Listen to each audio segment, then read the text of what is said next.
This is the Andre Segovia Show. But yeah, dude, Kris Tanto Paronto, this is awesome. You're the third GRS dude I have on my show that was there on the ground on Benghazi. Yeah, that and you fateful know night. what? Those two Marines are gonna give me shit, dude. Why'd you say that? You didn't have to say that. You just called me out. Like, oh, here we go. I got Marines already talking shit enough as it is, and now they're gonna really talk. But hey, it is. It's you and I have been trying to hook up and do this for a little while, and I don't do as many interviews as I used to, and I just happened to be. It just happened to work out, bro. I was like, I remember you, and I was like, man, I'm home. Yeah, shit, I'm home. Let's knock it out. So here we are. So thanks for having me on, man. I really appreciate it. Yeah, And we'll definitely do better than the other two. Okay, Definitely, well, man. this at the bar, so just it's the Ranger way. You got to go above and beyond, because man, right to that. in reading your book, dude, it's gonna come up because I have them on my notes about some of your training, especially after graduation. As we're coming to record, a shooting happened at a high school in Georgia. I don't know if you heard about this. This is Oh no, I didn't. It's breaking news. Original reports were at least 4 dead, and right before you literally popped up on my screen, CNN was reporting that the suspect is most likely a 14-year-old, and he is in custody alive. That's the latest that we have on the situation, and it's. I made a video right before we started recording for my Instagram audience where I addressed that right before the news broke. I put up a post about firearm safety and recommendations. And I said, now we need that more than ever, because now we have politicians grandstanding that we need more restrictions on the Second Amendment because of what happened. You do training courses yourself too, right? A lot, yeah, quite often. I mean, at home I do. I just had a private. I do private and public, and yeah, this is the time of year where I usually do them because this is when the weather's nice here in Kansas. But yeah, I've been an instructor for 20 some years because in between contracts I would come back and instruct at Blackwater. I was a firearms instructor, so that which was awesome because I could teach, and then whatever we were teaching, I could go down range, apply it, see if it worked.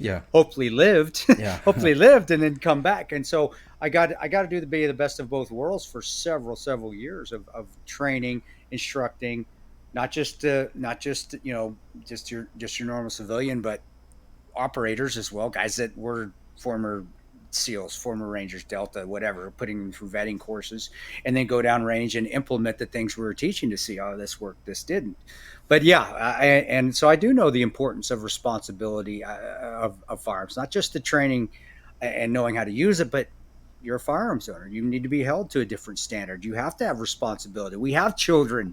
I have kids, and the shootings are awful. And that is not necessarily training. It's just kids that the discipline that isn't at home anymore. And you talk about it on your shows quite often too, where we don't have that discipline. We don't have that accountability at home. We don't have that strong father figure, or if it's a single parent household, that strong parent that's instilling discipline within their kids. And I had that when I was growing up. And I know it's cliche, and I know the gun grabbers out there don't want to hear it, but when we went to school, no shit, literally, we had kids with rifles in the back of their truck. I grew up in Colorado.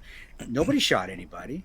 We understood the importance of human life. We understood the importance of faith and God. And whether we went to church or not, everybody still knew the tenets of the 10 Commandments. Thou shalt not kill, and also, thou shalt not kill, thou shalt not commit murder.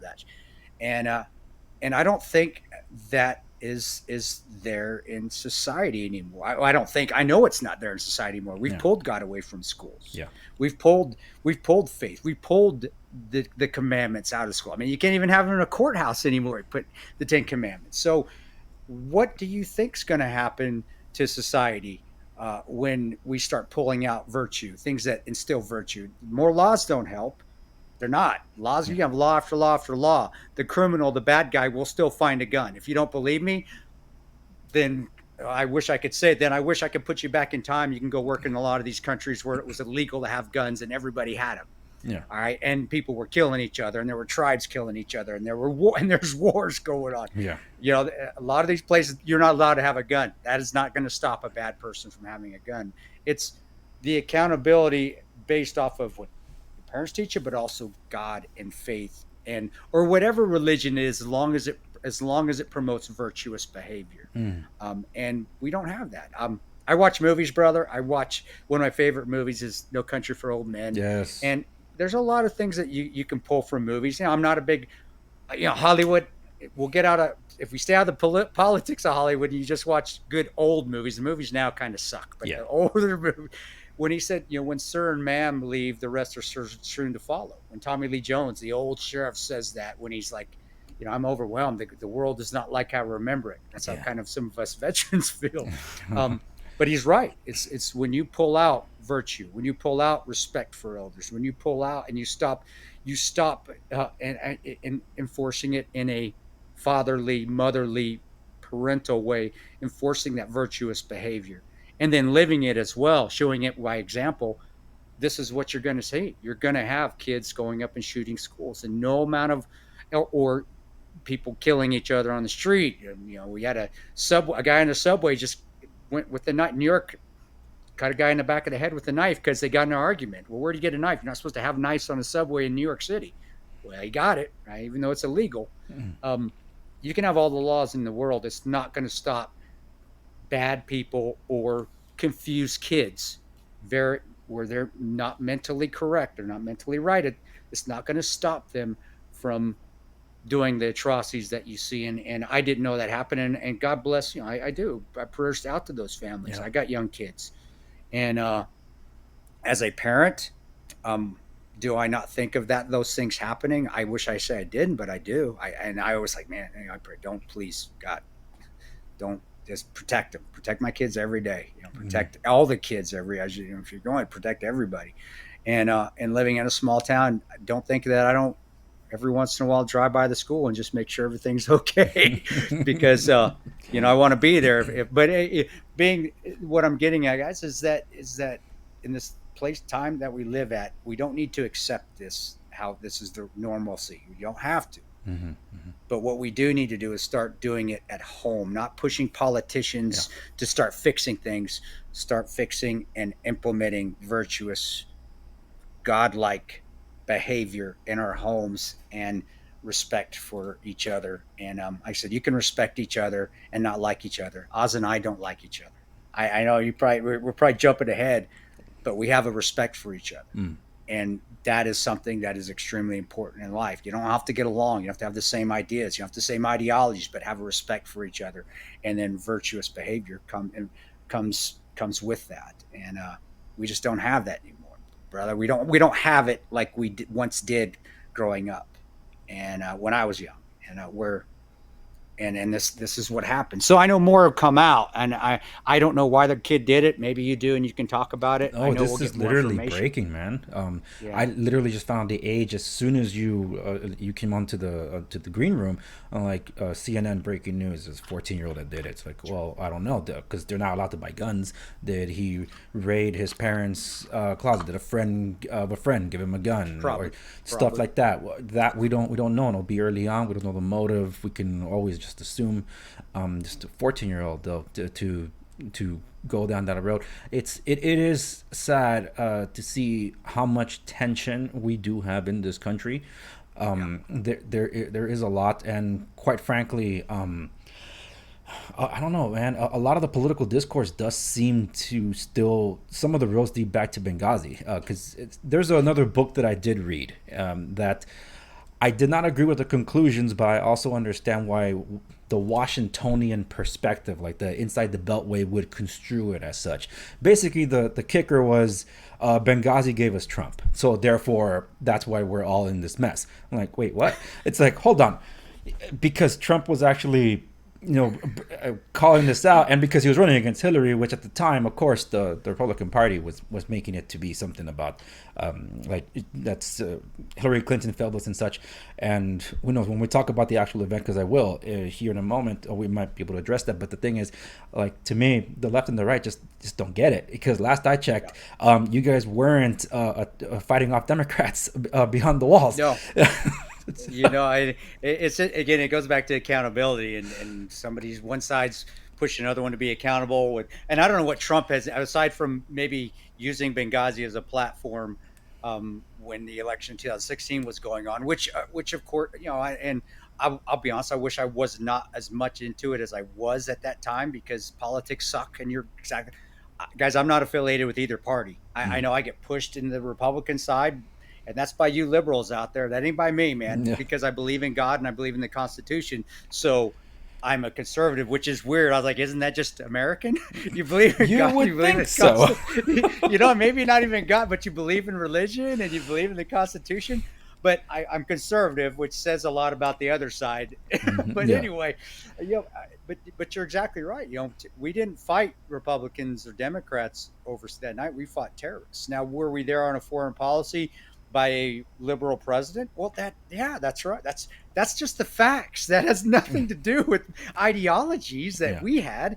We were there based off what the foreign policy was by then President Barack Obama. And what I tell people, and it was a terrible foreign policy. It was awful. We were arming terrorists. We're supporting the Muslim Brotherhood. That's all out there. People can search that. It's not conspiracy. It's as once it was told back in 2016 or even 2012 when he was getting reelected and was fighting for reelection against Mitt Romney. But it's that all that going on, and I tell people, well, that was who was in charge.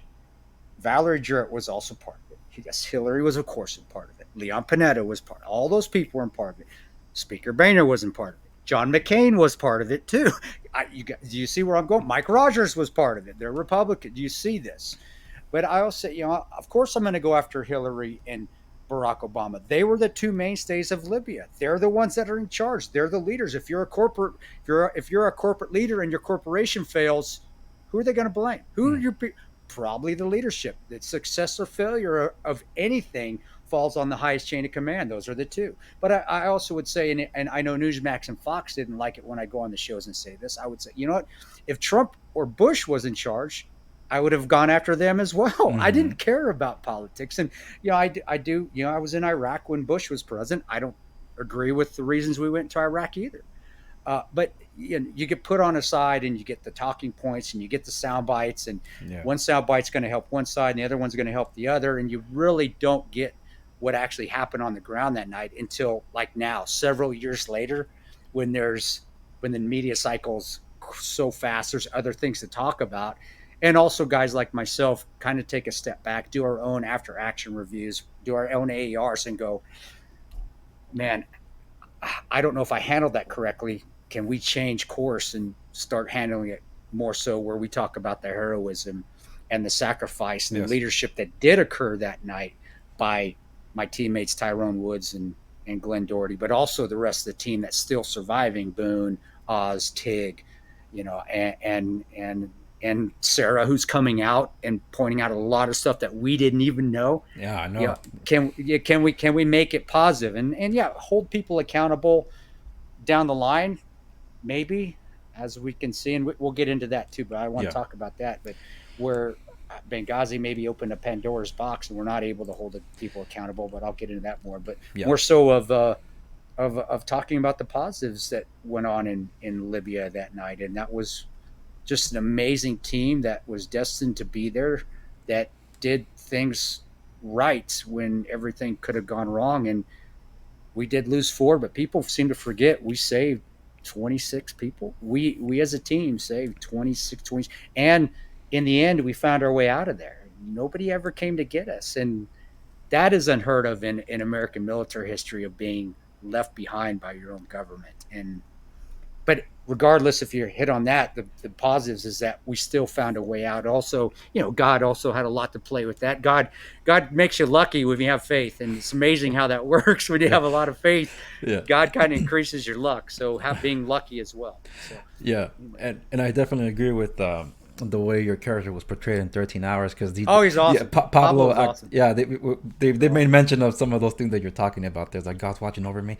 And that's all those things we said. That was the movie. The movie process was fantastic, and Michael Bay let us be a huge part of it. Chuck Hogan, the scriptwriter, look at Chuck's past. We got so blessed. Look at Chuck's past movies that he did. I mean, he wrote He wrote Prince of Thieves, which later became The Town, won Academy Award for that with Ben Affleck and Jeremy Renner. They let us have a lot of say because not because it was Republican and they wanted to hit Hillary, it's because they knew the movie was going to get attacked. Yeah. And we wanted to make sure that we had it as accurate as we possibly could, and also honored Tyrone and Glenn and Chris Stevens and Sean Smith, because we knew it was going to go, if we went, it was already going to get pushed by the right and shunned by the left, which it did. Yeah. But we wanted to still keep it. This is just what happened. So they would ask us, hey, what happened here? What did you say here? Chris, what did you say here? And then also Michael Bay wanted to get the jackassery that most war movies miss. They get the bravado, which is awesome. Love Lone Survivor, love Black Hawk Down. I love We Were Soldiers Once. I love all those troops, but they miss the funny shit that goes on, the stuff that you say. And I was like, Michael Bay wanted to get that. So that's why those things that we put in the movie where I was being a jackass, that wasn't to make you laugh, because it happened. And if you laughed, well, that's what happens in movies, because that's what happens in combat, because you want to get through a situation, and laughter truly is the best medicine to help you get through traumatic events going on right at that time. And you have to continue to fight on. You can't quit. You got to continue to press on. And so we'd make jokes. So I'm glad you caught that, and Pablo was awesome. Him and I are still friends. He was on my podcast recently. Yeah. And he's just I don't care if you hate him for his politics. Guys, you can go eat shit. I love Pablo. Pablo and I are friends. Don't make a difference to me at all.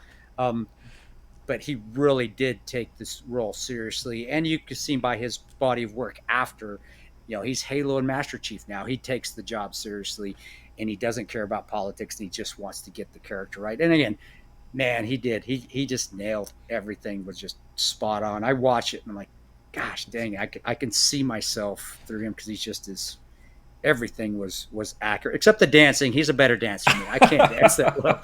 He killed. I wish I had that kind of rhythm. I don't. Well, and I do have some movie related questions, because I'd be remiss if I didn't ask you that, but I'm definitely saving that for towards the tail end of our conversation here.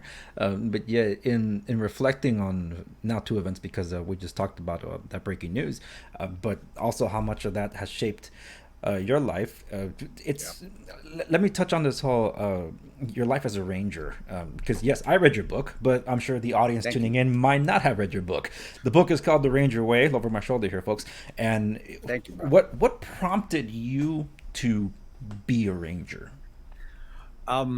It did nothing. I had my grandfather on my father's side was in World War II. He was with the Army Air Corps, but I never knew him. He got shot down when my father was one, so I didn't know my grandfather. My father didn't know his own father. But that was our only tie to the military. I had a couple cousins that went into the Marine Corps and Navy, but they had just entered and it was no interest. I played football in college. I was your typical football fraternity, and I didn't go to a fraternity because we didn't have them at the college, but if we had fraternities, I probably would have been in one. I was a typical college kid having fun, like college kids are supposed to be doing at colleges, not protesting and rioting. They're supposed to be having fun in college. I did. I enjoyed my college time, and I just fell into it, dude. I really did. I was an Army recruiter who came by when I graduated, got my bachelor's degree at Mesa State College. It's called Colorado Mesa University now. And I didn't know what I was going to do. I mean, I'm short, I'm slow. I'm not going to go to the NFL being short and slow. So I was like, well, I'll go do law enforcement. I wanted to go to the FBI, but I needed experience. And then I'm a recruiter spotted me during a job fair when I was just walking through the student union building of Colorado Mesa. And he saw me, and then all the recruiters were standing right there. And I walked up to him as he called me over, and he just showed me a video of and I saw all the videos. I saw Navy SEAL videos. I saw the Force Recon videos, which is MARSOC now. I saw, Army Ranger videos. I'm seeing the cool stuff. Of course, I'm not seeing the terrible stuff. I'm seeing all the jumping out of airplanes and jumping off helo casting off boats, and helo casting off back to Chinooks, low casting off Zodiacs. I'm watching them, the recon guys, infiltrate, doing water infiltration up on a beach. The Rangers are fast roping out of helicopters off the back of a Chinook as well. And it just was like, I think what it was that it was hard, that people, not everybody made it, that challenge, what I was raised with from my mother and father was, you push yourself, you don't quit. And if people are quitting, well, that's where you want to be, because that's got to be hard. It was one of those things. Can you continue to push yourself? And I did ask the Army recruiter, I said, is that hard? As he showed me the Ranger School video, and he showed the beret, the Ranger, which back then we had the black beret. Now the Rangers have the tan beret, because General Shinseki and his stupid wisdom decided to make the black beret for the entire Army. But maybe we'll have me on. We'll talk about that later on a different show. I'm going down a rabbit hole on that. But okay. I saw the Ranger video, and I saw that slack jawed, square jaw. He looked like a badass, and that beret's totally out of regs. It's pulled way down. Looks like a pirate. And when I asked the recruiter, I said, "Is that hard?" He goes, "Yeah." I go, "Do people quit?" He goes, "Yeah, about half people quit that try to go to the Rangers." And that's the same for all the special ops communities, SEALs, PJs, so forth, if not even more. And I was like, that's what I want to do. And I signed up right there. I got my bachelor's degree. I enlisted in the Army. I went back scared as shit to tell my mom, who's, if anybody that has Latina, I'm Mexicano. My mom's Garcia. I went to tell my mom that I joined the Army, and she's like, pendejo. She's like, pendejo, what the hell did you do, man? And for those that speak Spanish, you're in SoCal, dude. You know the deal. If you get pendejo, something's really, really, you did something really stupid. Yes, yeah. And or at least she thinks she did. But I joined the military and I was off. Wait, did she give you the chancla too? Oh, dude, I got everything. She's like, I can't believe you just. But my mom is tough as nails, and she my dad was tough. My dad passed away. It's been a couple of years now. But my mom, being the picker. My grandfather was a picker. My mom picker. They came over, migrants from Mexico, and my mom was hard. My grandma, my abuela, tough as shit, hard as nails. And so I got a lot of my toughness. But Latino families stick together. Yeah. So it was, take your beating, but we got your back. Yeah. And there it was. And my grandfather was, I still remember leaving for Fort Benning, Georgia, and I will always call it Fort Benning. I will never, nothing against General Moore, but that's Fort Benning, Georgia.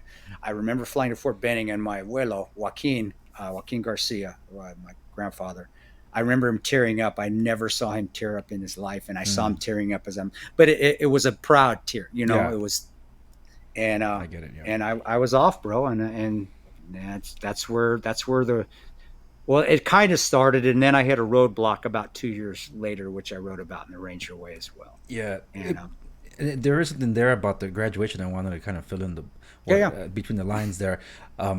After graduating, you guys were told to form up. For those of you that volunteered to try out for the Army Rangers, was that literally right as the ceremony was over? Are you talking about when it was airborne school and we graduated? And then yeah. That's I remember it vividly, because I was scared shitless. Of course, because airborne school ends, and airborne school, all you got to do is learn how to fall. All you got to do is learn how to fall, and Yeah. and that's all. Just throw yourself out of a plane and fall, and you get beat up. I mean, but it's not physically hard. The PT's easy.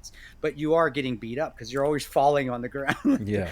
But once you're done with airborne school, if you're not going to, it's called RASP now. It used to be called RIP, Ranger Indoctrination Program. That one.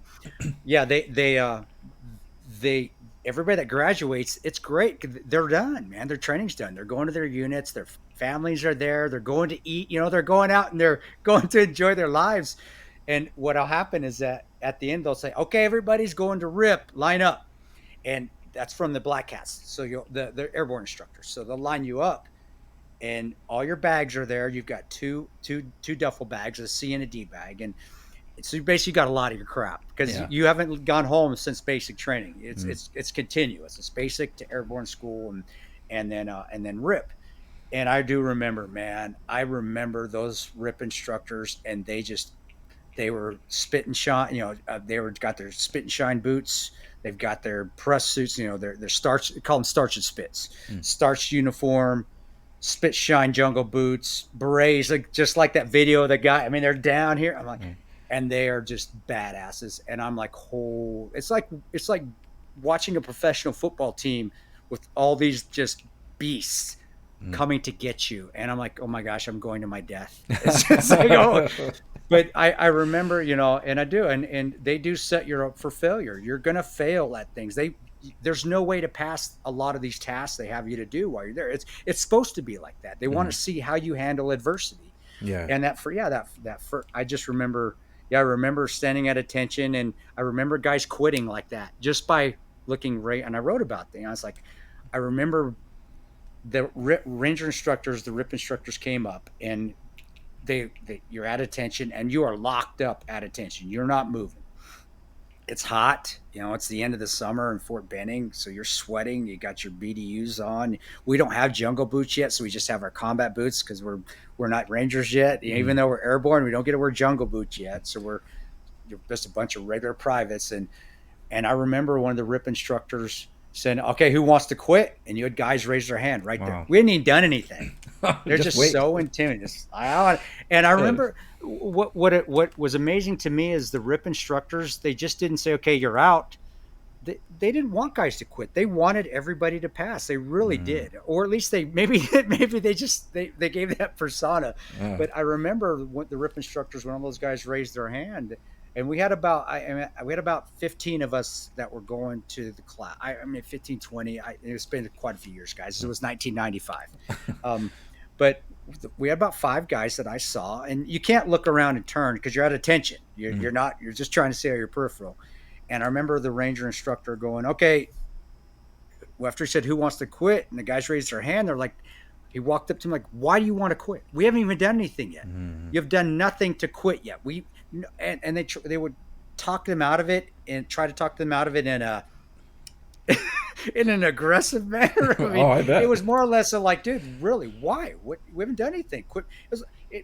It was, and I know this isn't kosher in today's society, but I don't care. If you don't like what I say, then fine. But it was like, dude, we haven't done anything, you big pussy. What are you wanting to quit for? Yeah. And it was, but you did. But once they did, they gave us a task that was insurmountable. It was like, okay, they had two trucks, and you had to go throw your duffel bags. And these duffel bags weigh about 35, 40 pounds a piece. And you got to throw them on these. And they gave this time limit that they didn't think we could make. And I have to admit, we had a tremendous RIP class. It just happened. We had guys that were just motivated. We have another, Ernesto Perez. Man, I mean, I was a good ranger. That dude was he's a Hall of Famer. He's just amazing physical specimen. And we had a lot of guys like that. And we actually managed to do the task of throwing these duffel bags in the back of a truck that we weren't supposed to make. We finished it. And I wrote about that way in the book. And the RIP instructors were like, oh crap. They didn't know what to do because nobody ever finished it. So what did they do? They said, okay, well, they brought 2 trucks. All right, guys. Well, we didn't mean that truck. We meant the other trucks. And we call that fuck games, and that's something that happens over and over when you're with the Rangers. And they like, we weren't supposed to finish it. We finished it again, and so they're like, "Well, all right, let's go." Let's go. And so they basically, and then we went down to we ran down to the RIP barracks, the old 75th barracks, old RIP barracks by the 75th Ranger Regiment. And I remember running down there, and I remember us going in there, and I do remember it felt like you're going into a haunted house because it's surrounded by this big chain link fence that's covered, so you can't see into it from the outside. So the commanding generals cannot see the hazing that's going on. But I remember running in there. I walk in, and you're on the blacktop that's out there. It's hotter than balls. And it was like, when you like those movies where you see the haunted house and you hear the door go, yeah. That's what I heard. The chain link fence, it shuts, it slams, and they're like, okay, we're on now. And for the next 3 weeks, RIP is harder than Ranger School. Ranger School is like, it's like getting hit over and over, but just a soft tap for over and over for about 3 months. RIP is like getting punched in the face as hard as you can, and you have to deal with it. The difference between RIP and Ranger School is like, Ranger School is so long. RIP is just getting decked in the face 3 or 4 times hard. But if you can get through those, it's over. It'll get, because it's only 3 weeks long. But it was, it was hard, and, A and grueling and it three was no weeks. joke, and it was grueling, but it was necessary. I'm glad I went through it. I'm glad I went through it in the '90s when they were still hazing us too. I needed that. I really did. And you go into this in your book, because what people may not know, uh, yeah, they know you're a Ranger, but you were honorably discharged, which means you Yeah, had to go yeah, back. I Like, did. the people can fill in the blanks by reading the book. I didn't want to get into that Yeah. part, but the fact that you got honorably discharged and then you had to go back, you kind of had to go through some of this all over again. Yeah, and I won't get into the read the book. I made a mistake. A lot of us go through, and it gives perspective to show that we all go through our problems, whether you're a Ranger or SEAL or not. Personal lives, everybody has. I was my wife, my first wife, my friend she was having an affair, and you can read the book, guys. You figure out what I did to deserve, but I got lucky. I shouldn't have got an honorable discharge. And again, have faith. I mean, I'm God fearing. I don't think it's a coincidence that I happened to get one, but I had to get out for 2 years. And during that time frame, it's adversity. You got to go through adversity. Yeah. And got my graduate degree, and I kept trying to get back in, but because of what I did, even though I had an honorable discharge, which I shouldn't have got, but a tremendous commander and first sergeant who managed to get me that, and they must have saw something in me, or I just got lucky. It was hard for me to get back in. So I had to continue to try with these different recruiters. And I found that eventually about the eighth try, I got in, and yeah, they said, I remember the command sergeant major of the Nebraska recruiting command was in there when I signed the paperwork after I signed it. Mm-hmm. And this used car salesman pulls the paperwork away. He goes, oh yeah, by the way, you got to do everything all over again. But it really, Andres, it really wasn't as hard because mentally I knew what to expect. Yeah. Half the battle is mental. It is Exactly. physically our bodies can take so much freaking pain, but it's our brains that quit on us. Like Yeah. that's why I talk about those first 5 guys that quit at airborne school when the RIP instructors came. They mind fucked me. I'm done. We hadn't done anything yet, and they quit because they told themselves they couldn't. They talked themselves out of it. With me, it was, well, my grandma, my abuela, my Yeah. mom taught me to be tough. We don't quit. We continue to press on. If this is what I got to do and I want it bad enough, then I'm going to go do it. And that's what I did. But by that time too, I had been going to grad school, got my master's degree, met my second wife, who I'm currently married to, wonderful, wonderful woman. Um, I knew what to expect. So when I wasn't training or when I wasn't going to school or working, because I worked full time as well, I had to pay for school because my GI Bill didn't kick in because Mm-hmm. I didn't finish my first enlistment. I was just working out all the time, so I was a beast. When I was running 5 minute miles when I went in the second Oh. time. I mean, I could do hundreds of push-ups. I mean, I knew what to prepare myself for. So when I got there, um, it wasn't physically as hard because I was ready and mentally I Yeah. was ready. And also, I know a lot of you will understand this, especially with the current state of our military. The standards had dropped. The PT standards were not as hard as they were whenever we went in just 3 years earlier. Wow.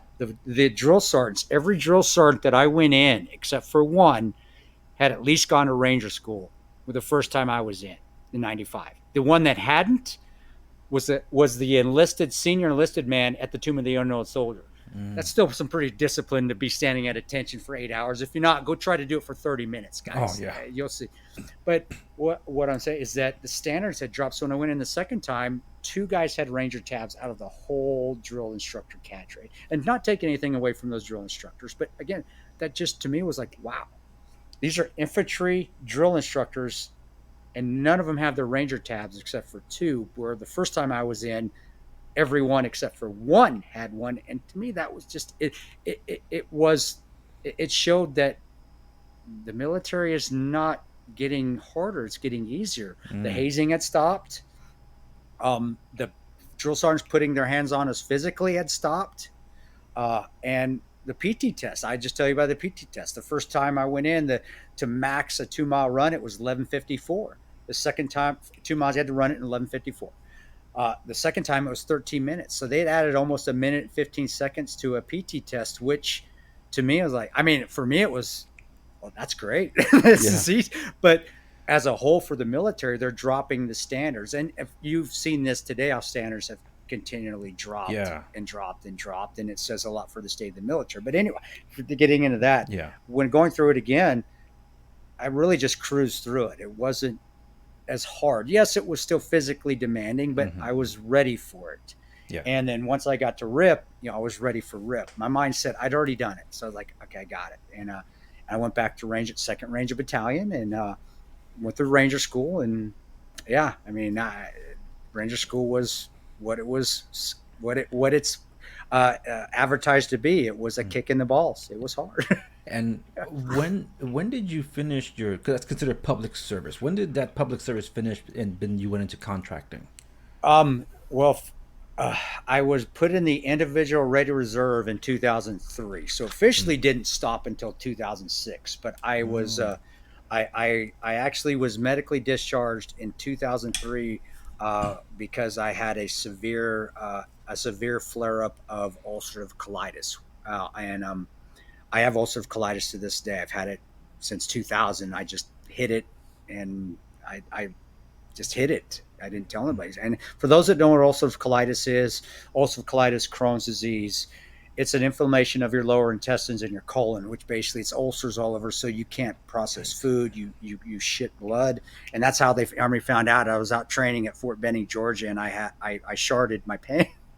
But it wasn't shart it was blood that came out, and I was rushed to Martin Army Hospital, and they were like, oh my gosh, you have ulcerative colitis. They thought it was Crohn's. They couldn't tell at first because it was so massively just mucus and blood all in my lower intestines and my colon. They're like, we have no idea how you are even in the military right now. Wow. And it is a disqualifier. I was medically discharged in 2003. I got extremely sick. I lost 30 pounds within a week. I was having to be fed intravenously because I couldn't keep food in. Yikes. Massive amounts of prednisone. But I didn't know what I was going to do. And I wrote about in the Ranger Way. It's like, hey, man, adversity happens when things are going perfect. Everything was going perfect. I'd become a commissioned officer. I went from being kicked out of the military to now I'm actually a commissioned officer.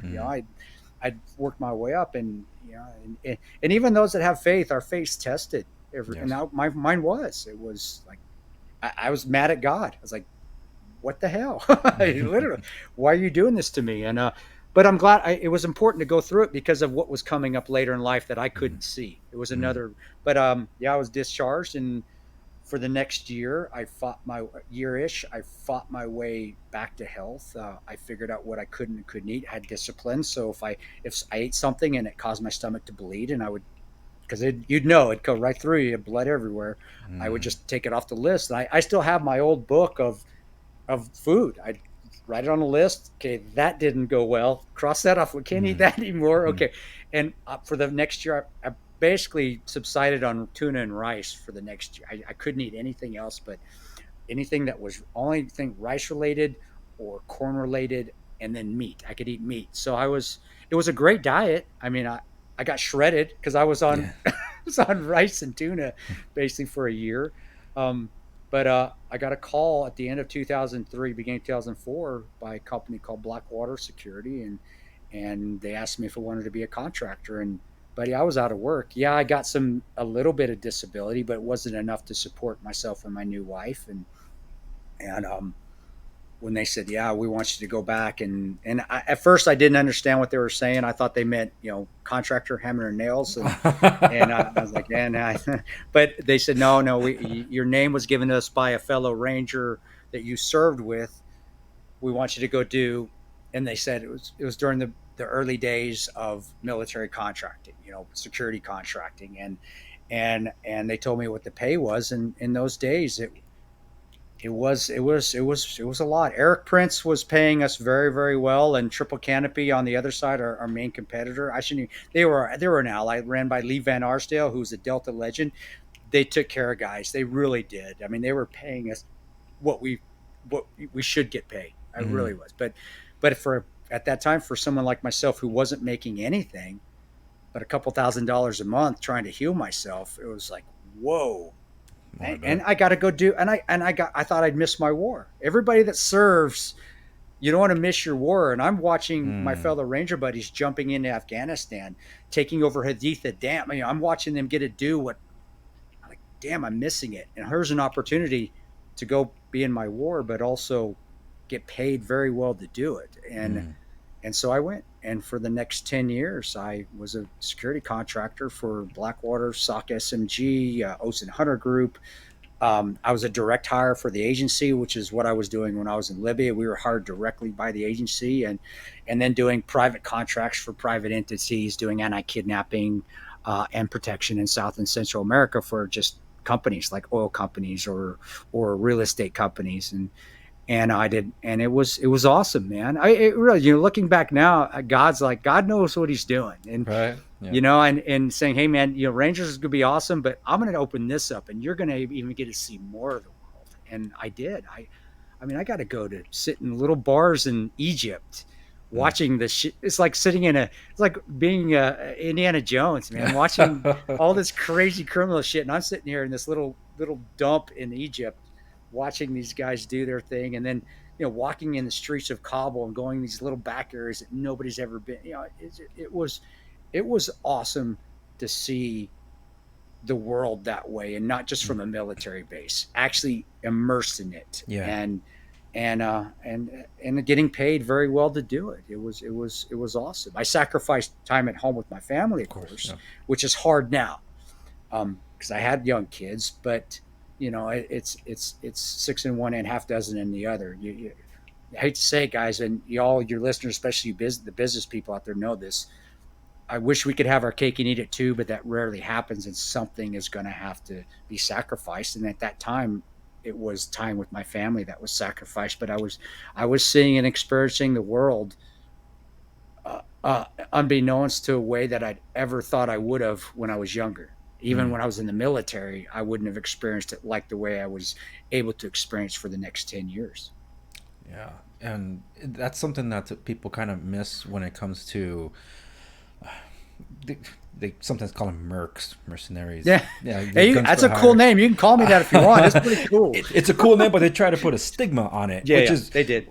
Which is unfortunate, because normally those that want to insult by slapping a label that doesn't mean that, usually it sticks if we let them get away with it. And that's kind of why I'm trying to kind of clear the record on that, because you weren't doing it for the money like that. It was you were providing, you were serving your country. And when you're doing private contract versus, say, hey, I just graduated out of high school, I want to serve my country, that's still getting your life going, trying to figure out what you want to do for the rest of your life.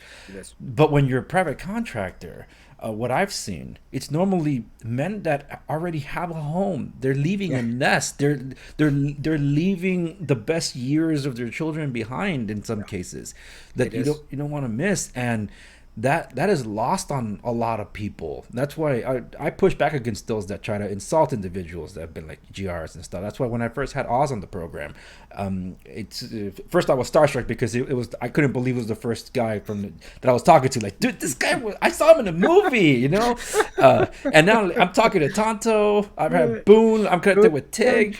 Yeah, you're a rock star. We love you, man. Well, I appreciate that. Jack Silva, I do believe you're watching. Jack will never, ever, his wife will never let him come forward. And that's cool. And I'll be quite honest. I've told Jack too. I was like, brother, unless you really want to get, it's going to eat your soul, and you're going to have to adjust to it. But I recommended you. I was like, dude, don't. But then I also say, but if you ever do, you better do my podcast. But then he laughed. But John Krasinski played him to a T. If you ever get to see a picture of Jack, they actually look pretty freaking similar. That's awesome. And he really was, and he really is still the voice of reason, just like Krasinski played him in the movie. That's why the movie's awesome. I mean, Krasinski played him If you watch the movie, Roan was in charge. No, we listened to Roan. Roan was the father figure. Jack was always the voice of reason, the one that could just remain calm, but could say something and you would listen. But I always say, hey, dude, he knew how to bring common sense to any fight without being condescending. Just the nicest guy in the world. But brother, you are spot on, right? And as far as missing the years, we did. We all made sacrifices, and the Merc title, I've been called that before. I've been called baby killer. It doesn't bother me at all. And for those that, just to let you know, your viewers, the true definition of mercenary is somebody who fights for a foreign country and gets paid for it. not somebody who fights for their own country. So if you want to get technical, that's exactly what that means. So if you're calling a guy that served for the United States and as a contractor and call him a merc, well, you're first of all you're wrong because that's not the actual definition. But second of all, too, is that fine if that's how you want to do it. I don't. Fine with me. Call me that baby killer. I'm not. I've never shot a baby in the face. I shot a few terrorists in the face, but I never shot a baby in the face. So you can call me that all you want. And a lot of contractors, at least the ones I know, that doesn't bother us at all. But what does mean a lot is somebody like yourself standing up and saying, "Hey, dude, you're wrong." That means a lot to us. It does. Having the populace have our backs means a lot because it's a fight that we don't really want to get into. And if somebody else, if you can fight that fight for me and I can relax now, it means a lot to me, dude. Even though, I know social media, how toxic it can be, even though it can affect even your life. But that's why it's not lost on guys like myself, because I know how it can even affect you just on social media, getting pissed off, and there's no way, there's no outlet. So it means a lot. So I do appreciate that. Thank you, man. That you always stick up for us, and it's also why the four of us have done your show, because you do stick up for us. And that means a lot. Tig has been apprehensive, but he's on. They just published the 4th episode of his the Patriot podcast, I think it's called. Is he doing good for him? For DFC Guns. Yeah, but he didn't. I could tell he doesn't want to. He's being dragged by his friend at DCF Guns in Colorado. So he's like he doesn't really want to be. That's what makes it fun. Well, Tig, get your ass on the show. Quit being a puss, dude. Yeah, well, at least he's here in spirit. I have a shirt. It is, and now Tig's probably the most outspoken politically of all of us. So Oz is pretty out, but I think, and maybe that's what. But it's. As long as he sees us and he can see that's a friendly podcast that isn't going to get him all spun up, which none of us will fight, but none of us want to get spun up on on an interview or social media. The reason being is because our strength isn't arguing on social media, because we weren't raised like that. Somebody says something derogatory towards us, our reaction is to punch that person in the face. And that's not hate speech. That's old school, man. It's like, hey, you're responsible for your words. If you're going to say something to me, just like I did when I grew up, I said something to somebody I shouldn't have. Bam. Pop. Oh, probably shouldn't have said it that way. It wasn't anybody got beat down. It was the old school way of doing things. And Tig is like that, and I respect that. I'm like that. But it's hard on interviews because if you did say something, Andres, that I didn't like, I can't get you, man. I got you on video. and now we're going to get angry, and now we're going to fight, and then we're just going to get off the interview and be pissed off for the rest of the day. And I get that. So that's his apprehensiveness is warranted. But Tig, Andres, a good guy, man. He'd do a good show. So get on there. Thank you for the endorsement. But something you were saying was actually bringing some flashbacks. Because during the early years of the Iraq War, several of my friends went out there. I was called to a different purpose than they were. They answered the call, and one of my buddies is unfortunately no longer with us. His name is Armando Velasco, and he got to serve Marine One for Obama. So he went all the way up there for Marines. Tragic accident back in the end of last year. So I'm like, what? The last thing we exchanged was Merry Christmas, and then I'm getting a call like, it's like, yeah, he's not coming home. It's like, what are you talking about? What happened in Colombia?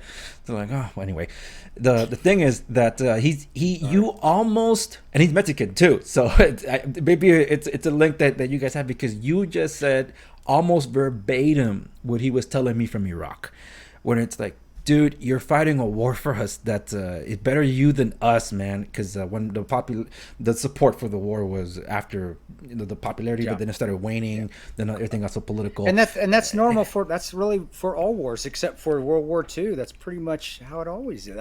But go ahead. I'm sorry. I didn't mean to cut you off there. Oh, no, it's okay. And I was just really saying that he sent me messages from over there. It's like, hey, back then I used to do a newsletter before it became a podcast, and this is very early days of technology for these things. And he was like, we've been reading your newsletter, and then eventually the podcast. Dude, we all love what you're saying about us and defending us, man. It's like, better you than me, because I'm afraid of public speaking. And the hilarious thing is, anybody that knows me growing up, I was the shy guy in the corner. You know this. Let me turn a term in Espanol, is like era rogado. They had to drag me everywhere, man. I didn't like being anywhere. So all my friends were shocked, like, wait a minute, isn't that the kid that wouldn't talk? What is he doing preaching? And now he's got a podcast? And like, yeah, it's just that God had to build me different, man. Hell, I had my own demons that I had to deal with. Like, I hate seeing all these other influencers doing all their Botox treatments, all these skin healthcare and all that stuff. It's like, man, I'm not ashamed of my dark circles and my sunken eyes. It reminds me of where I came from.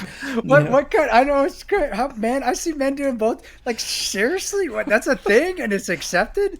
I'm like, what the heck? But no, I'm with you, man. It means for us. We will tell you if you say thank you for your service. I'm going to say every time. No, you don't have to thank me. But does it still make a positive impact on me when you say it? Yes, it does. And a lot of veterans will say, because it is humility, and we want to, because we're not always, you know, Marines, you've been around enough Marines, you've been around Oz and Boone, and you're around me, you know, we are humble kind of, but we also have our arrogant side. We are, but it's that humility also, I don't expect it, but when you say it and I don't expect it, it does mean a lot. It does. I do public speaking. I have do a lot. I don't do as much as I used to because I love to be home. But like I said, I just did a public speaking event at the Gaylord Hotel in Nashville last week. And yeah, a lot of thank you for your service. And I don't expect, I always tell you don't have to thank me, because it was truly my honor to serve people in this country and serve this country. It is. That's not cliche. That it is. That's why we did it. At least initially, and we can get into what at the end, how you feel at the end. But when people still say that and they remember the sacrifices, it does make us feel good. It does. But we won't always say that. In fact, we very rarely will say that. So, I'll tell all you civilians out there, if you do see a veteran and you say thank you for his service, it is making a positive impact. And we can also tell when it's sincere and when it's not. Well, and it means, but when it's sincere, it really does mean a lot. Even though we may tell you, hey, you don't need to thank me. At the end of the day, when we go home or we go back to our motel rooms, if we're on the road, we smile. We walk it. It puts a little pep in our step. We feel better. And I'm going to clip this out. This is more of an inside reference, so I'm just going to tag him on this. Josh Firestein, if you're seeing this, rewind. Thank you for your service. So, because he's like, don't thank me. I hate that. He's a comedian now. So that's supposed to, man. And it's okay, but but also there are times where it's enough. It's just okay enough, and that's when you have to remove yourself. A veteran himself. If you're going to a bar all the time, you're going to get drink. But that's where I tell veterans.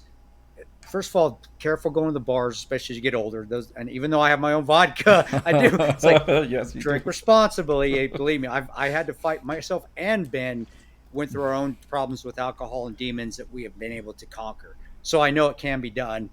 But if you have issues with that and you can't conquer those demons, stay away from the bars. But if you do go to the bars, and then veteran goes, man, everybody was thanking me and buying me drinks. I'm like, what the fuck did you think was going to happen? Whose fault is that, man? I was like, I don't want to hear your crybaby that they told you that they were telling you thank you for your service too much. You're at a bar drinking. Of course they're going to do that, and it's going to increase. So if anybody does that and they're out, especially like you said, your friend Josh, who's a comedian, where's most of shows at? Well, probably where they're having a few drinks. So what the hell do you think's going to happen, John? So anyway, that's keep saying it, man. Keep saying it, and it does have a positive effect. But only say it once a night. Don't say it continually. It gets a little too overbearing too. It's like that doesn't really mean much anymore. It doesn't mean as much. Yeah. Definitely. And dude, I so want to talk to you about some more of the movie making process. It's funny because, but I want to save it for after we talk about the actual event.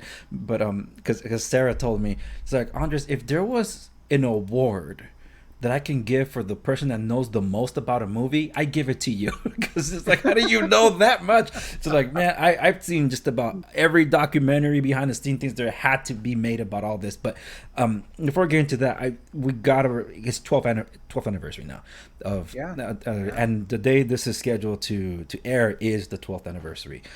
And wow, seriously. You talked a little bit about life after Benghazi, and we'll talk maybe some about the controversies there, but everything that you talked about, all your training, all the preparations, the way your life almost seemingly was random, or you were beaten down, or you were kind of made to quit, but you didn't want to quit, and all that prepared you for that Yeah, one no, fateful night that basically shaped the rest of your life and altered history pretty much. it did altered it in a positive and a negative way, and again, we will say that for the end. But no, I think a lot of us that serve or that have been through, and there's a lot of veterans out there that have been through a lot of combat, have or even had momentous events happen that may not be out there publicly, like 13 Hours is, or the movie called The Outpost, where you talk about the Yes. Coringo Valley, and Yeah. you've or We Were Soldiers, where they talk about where Colonel Hal Moore, right? And they went through those events.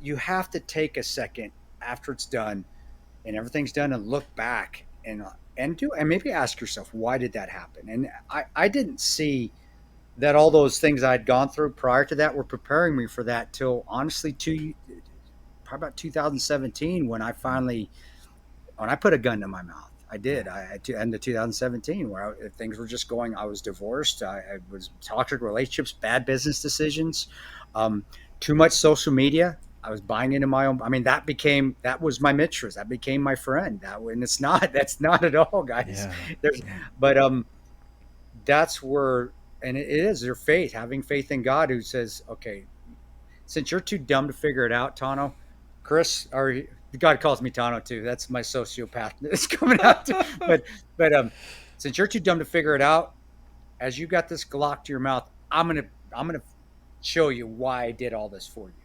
And it wasn't to you; it was for you. Why you got kicked out of the military? Why you went through the ulcerative colitis? Why you had to go through everything again? Why you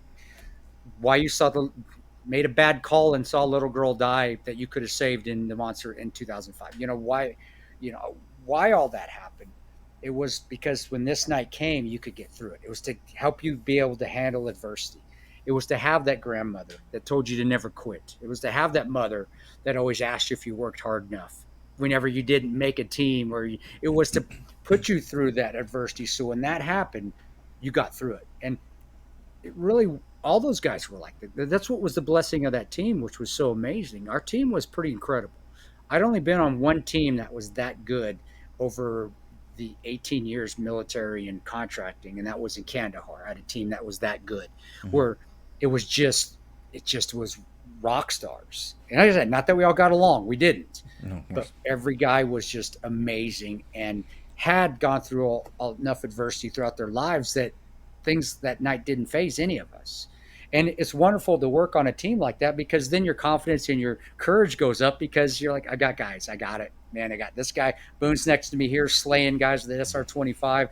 Oz and Tigger over there doing what they need to do. I'm doing my job. Roan is controlling the flow. He's taking care of everybody, and he's getting in the fight. You got Jack, who's just over here making sure that we got coverage on this side, and he's tearing it up, and he's throwing his 2 cents in whenever we need to be picked up. And I was able to look at it in 2018 when I was tried to commit suicide, and look back and go, wow, all right, God, you did. I get it. Put the gun down, turn that anger that was going through me, and doing a lot of interviews didn't help with that anger Mm-hmm. at that time. And they were a lot of the mainstream interviews, not like what we do Of here. course. This is podcasts are a lot different Yeah. because we have time to talk. But I remember, I'm doing all those mainstream media interviews where they really did want you to be angry. They Yeah. wanted you to say something clickbait. They're pushing you, and not that was my fault. I chose to be on them. It's nobody else's fault but my own. But looking back and being like, oh crap, all this anger, all these things, God put me through this to get through that night, which was quite amazing. Man, it was a fucking amazing night. It was wonderful. When I look back at it now, seeing the things I got to see and experience adversity and courage and leadership and heroism from these warriors that I got to be with. I got to be there that night with these warriors. It's like, you've had an amazing life. You've got an amazing life ahead of you. Put that gun down and be thankful for all that adversity that you went through. And then be thankful for Benghazi, because you're going to have to go through adversity later. And Benghazi is just prepping you for something down the line. And it was having the ability to stand back and let God talk through you, finally talk through me, said, God, I need you. And me having to ask, I said, God, I need you. And I did say that in the mirror, God, I need you. I can't do this anymore. I need you to carry me. And him, and being silent, just be silent for a second and say, this is why. And it's like a light bulb went. I was like, oh, okay, I get it.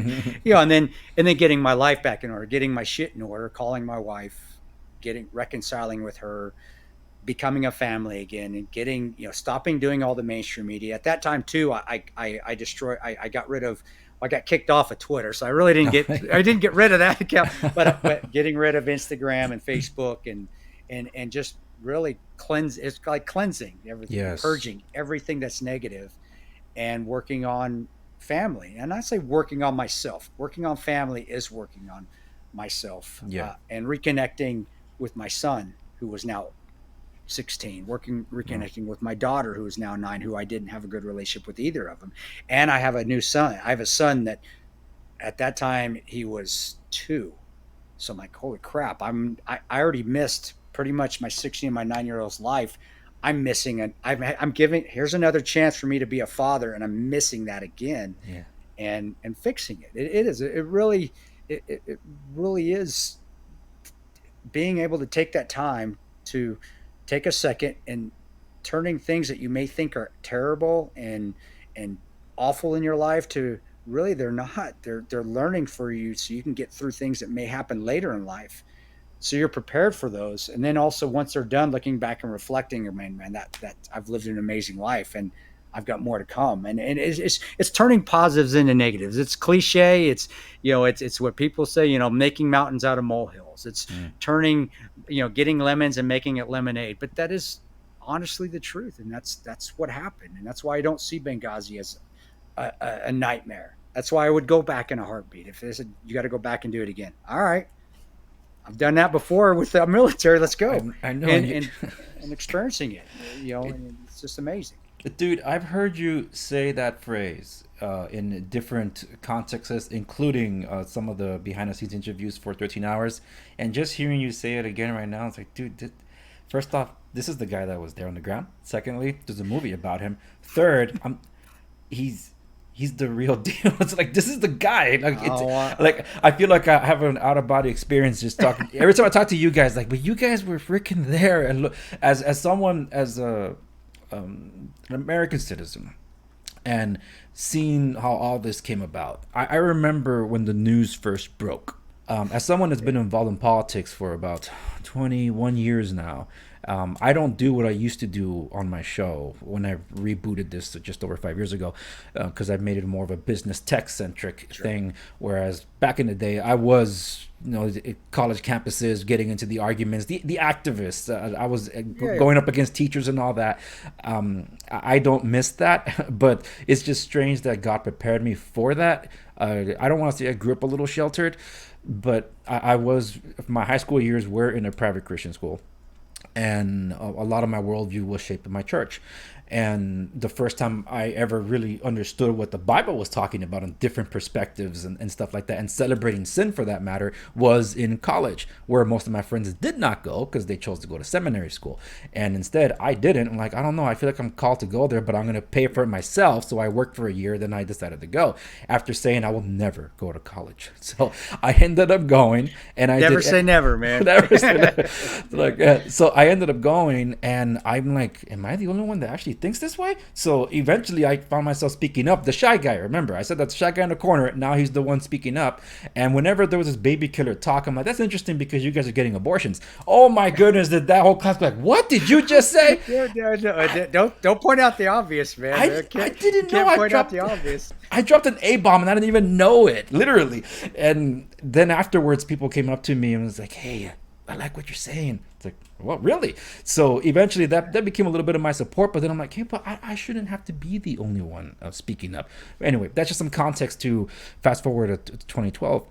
Because when I saw the stuff going down, the event in Cairo was the one that was getting the more mainstream because of what happened at the embassy. And don't think for a second the agency wasn't involved in that as well. But Sarah could probably talk better on that than me. But we did. We were, Obama's thing was to destabilize regions, but I'm sorry, I didn't mean to cut you. I No, want to but make sure that's out there because Obama got away scot-free with everything. But go ahead, brother. yeah. And a side note to that, that's what the presidential immunity thing that the Supreme Court said about Trump was. They didn't grant him. They were telling them that the president does have protections because you want to prosecute Trump for anything, you got to go prosecute Obama. Got it, yeah, So definitely. to the whole thing going down about Benghazi, something felt a little off about what I was reading about because a lot of stuff over here was circulating about YouTube and stuff like that. I said, no, I don't think so. So I started looking into that. As someone that lives in the West Coast, and I didn't know anybody in New York when 9/11 2001 happened. I felt still like I was personally attacked. So when 2012 was happening, I didn't know anybody that was out there. But for some reason, I felt like I was so drawn to that event, and I felt there was going to be some political fallout, which I felt like I saw that coming because the media was already trying to run cover with the YouTube video. Because no. Anybody that sees what's happening in the region would know that, first off, we're supporting the wrong side here because if you really know, it just doesn't look right. And it's not someone trying to talk about like some cookie conspiracy theories and things. It's just like anybody that knows stuff on the ground there would know that we're probably on the wrong side of history here. And in the case of what transpired, I'm like, I need to dig into this when it eventually happened. So when the political, nuclear football, whatever it was, when you guys finally broke out to speak about the truth. Yeah. That I believe your first interview was Megyn Kelly, was it? No, it was Brett Baer. Brett Baer. So you guys did the 45-minute walkthrough of the entire attack first before Megyn. That was Brett Baer on Fox. It was honestly it was a great pick. Brett is if you ever watched Brett Baer's show, Brett is pretty, as far as Fox goes, he's pretty middle of the road. I mean, yes, he leans right, he does, but out of everybody, especially at that time, because you did have Megyn Kelly, you had Bill O'Reilly, who's he makes Mark Levin look like a freaking look like a teddy bear, but Brett is really, by the matter of fact, by just the facts, and the nicest guy in the world. Brett Baer is the nicest. He really is. I'm going to probably put something out there that he doesn't want me to tell people, though. The dude can drink. He drank us under the table after the interview. That sounds like, geez. But his hair, it stayed perfect. It never moved. It was crazy. It was like, but anyway, that was the first interview we did. And it was, I don't think people realize, everybody assumes, unless they followed at that time, that it was right after. We all kept working. I went back to Yemen. Boone went to Yemen. Jack went to Yemen. Tig went to Lebanon. We kept working for 6 more months. We didn't like, oh my gosh, we're going to stand up until it, because to be quite honest, Andres, we all thought somebody within the agency was going to stand up. We saw stand up and tell the truth. Somebody within the government. We still had that feeling of integrity, that there still is integrity in DC, which we know obviously now there's not. Now, knowing what I know now, what I know then, but at that time, and all of us wanted to keep working. We still loved our jobs. We still loved what we did. And, we still had things to do in Iraq and Afghanistan. The Houthis were still becoming a problem in Yemen. So we're moving to Yemen now, too, to assist with the destroying the Houthis, who's a terrorist organization right now, is kicking our butts, guys. If you guys pay attention to any of that, we have a small terrorist. It's like the Crips and Bloods kicking our military's butt right now, which is kind of embarrassing. But they're in Yemen, so we went and worked. And about 6 months later, it's when everything started to come to a head. I mean, we go back into Langley, and it went from, "Hey, good job, guys," to, "We're the redheaded stepchildren." They didn't even want to talk to us, or they were. I think, well, there were a couple last straws, and essentially last straws that happened. We finally decided to tell the truth. It was continuing and watching the spin on media. So we're watching Susan Rice go up and just say a bunch of bullshit. Obama calling Benghazi a conspiracy. Hillary doing the same. What difference does it? All this stuff, and what difference does it make came a little bit later, but it was still that feeling of, who cares? We left Americans to die. Nothing's going to happen. Or no, it didn't happen. It was a stupid video that caused this. It wasn't an attack. And Al Qaeda is on the run. No, they weren't. They're the ones that attacked us with Ansar Sharia. But it was going in, and it was where we went back for a memorial ceremony for Ronan Bub, where they got the stars on the CIA wall. Yeah. They rushed us in and made us sign non-disclosures. Usually sign a non-disclosure every 2 years. We had signed 3 in a span of 6 months. And one, That one was the worst. The third one, which is what we did at the memorial ceremony for Roan and Bub, that they rushed us in. And that's where they actually did a passive aggressive warning of, hey guys, don't say anything. Oh, and by the way, if you want any of your stuff paid back that you lost to Benghazi, you have to sign another non disclosure. And I remember Jack looking, we're in a room on a table and he's looking at me going, I could see him melt it. He went, these motherfuckers. And it was the way it was done at the memorial ceremony. Are you kidding me? And then we come back and Jack and I went to Yemen. We were coming back. I remember there was a team leader that had said, "Hey, you know what? They were gonna wait till you got back to Langley, but you guys have been awarded the Medal of Heroism from the State Department for what you did." And Jack, it's cool. It's. Do we do it for medals? No, we don't. I don't. And maybe there's guys that do. Jack's not the one that ever did it for medals. Neither is Tig. Neither is Oz. Neither is Boone. But cool, man. It's a Medal of Heroism. That's a pretty big thing in the State Department. That's like getting a Distinguished Service Cross if you're in the military, if you're in the Army. I remember we went back. Me and Jack flew back together. Our schedule was the same. We went back to Langley. We walk in, and the team leader in Yemen, in Sana'a, great guy, wonderful guy. I won't say his name because he's still working, but wonderful guy, former Ranger. He's like, just stop by at the main office there, GRS office, and they got your medals for you. And I was like, that'd be cool. Show my kids, and it is. We walk in there, and Jack and I are like, hey, yeah, so and so, our team leader from Yemen said stop by and crap. Gotcha. Yeah, I'm sorry. Yeah. Said stop by and get your medals, and we walk in there, dude, and it was the most awkward, uncomfortable feeling. We're around all the GRS head shed, the leadership, which there was one that was decent. The rest were politicians, but they just looked at us like we had dicks growing over for it. They're like, "What medal?" Like, well, what's his face? Our team leader said we don't got any medals for y'all. And me and Jack were like, nothing. We didn't argue. It was okay. We don't need it anymore. Okay, cool. We walked away. And I talked to that team leader after we got back. I said, because I was like, hey, dude, did you set us up? Was this because I thought it was maybe he was playing a prank. I'm like, haha, funny. Like, did you set us up, man? I was like, he's like, no, you were supposed to have it. He got reprimanded when he came home for telling us that we got medals. And You'll see it now. I think some of the guys actually now. So you guys, all you fact checkers out there, we were awarded those medals. I think Tig and Oz pushed for those or had to get. You'd have to ask those two, and they did get their medals sent to them. Medals for heroism. I never received. Who gives a shit? I don't care. You can keep it. You can shove it up your ass now, State Department. I don't need it. Boone never got his. But it was the way that it was handled where we started to feel like, oh my, there's something not right here. There's something, and we're still working. There's something bigger than just what happened. There is a cover-up going on. All these conspiracy theorists that are coming at us saying they're trying to cover up Benghazi, where we're going, no, they'd never do that. Now, I know our government wouldn't do that. We're like, it is happening. Yeah. Shit. And that was strike number 2. And then the third strike was just a continual protest video. And we all finally just decided we'd had enough. This was about 8 months after the attack. And but we made a vote. And this is one thing we did. We voted as a team to do it as a team. If any of us dissented, we weren't going to tell the truth. We were going to keep working. And every one of us voted to tell the truth. And our repercussions was, of course, we lost our security clearances were suspended, so we all weren't able, basically we all got fired.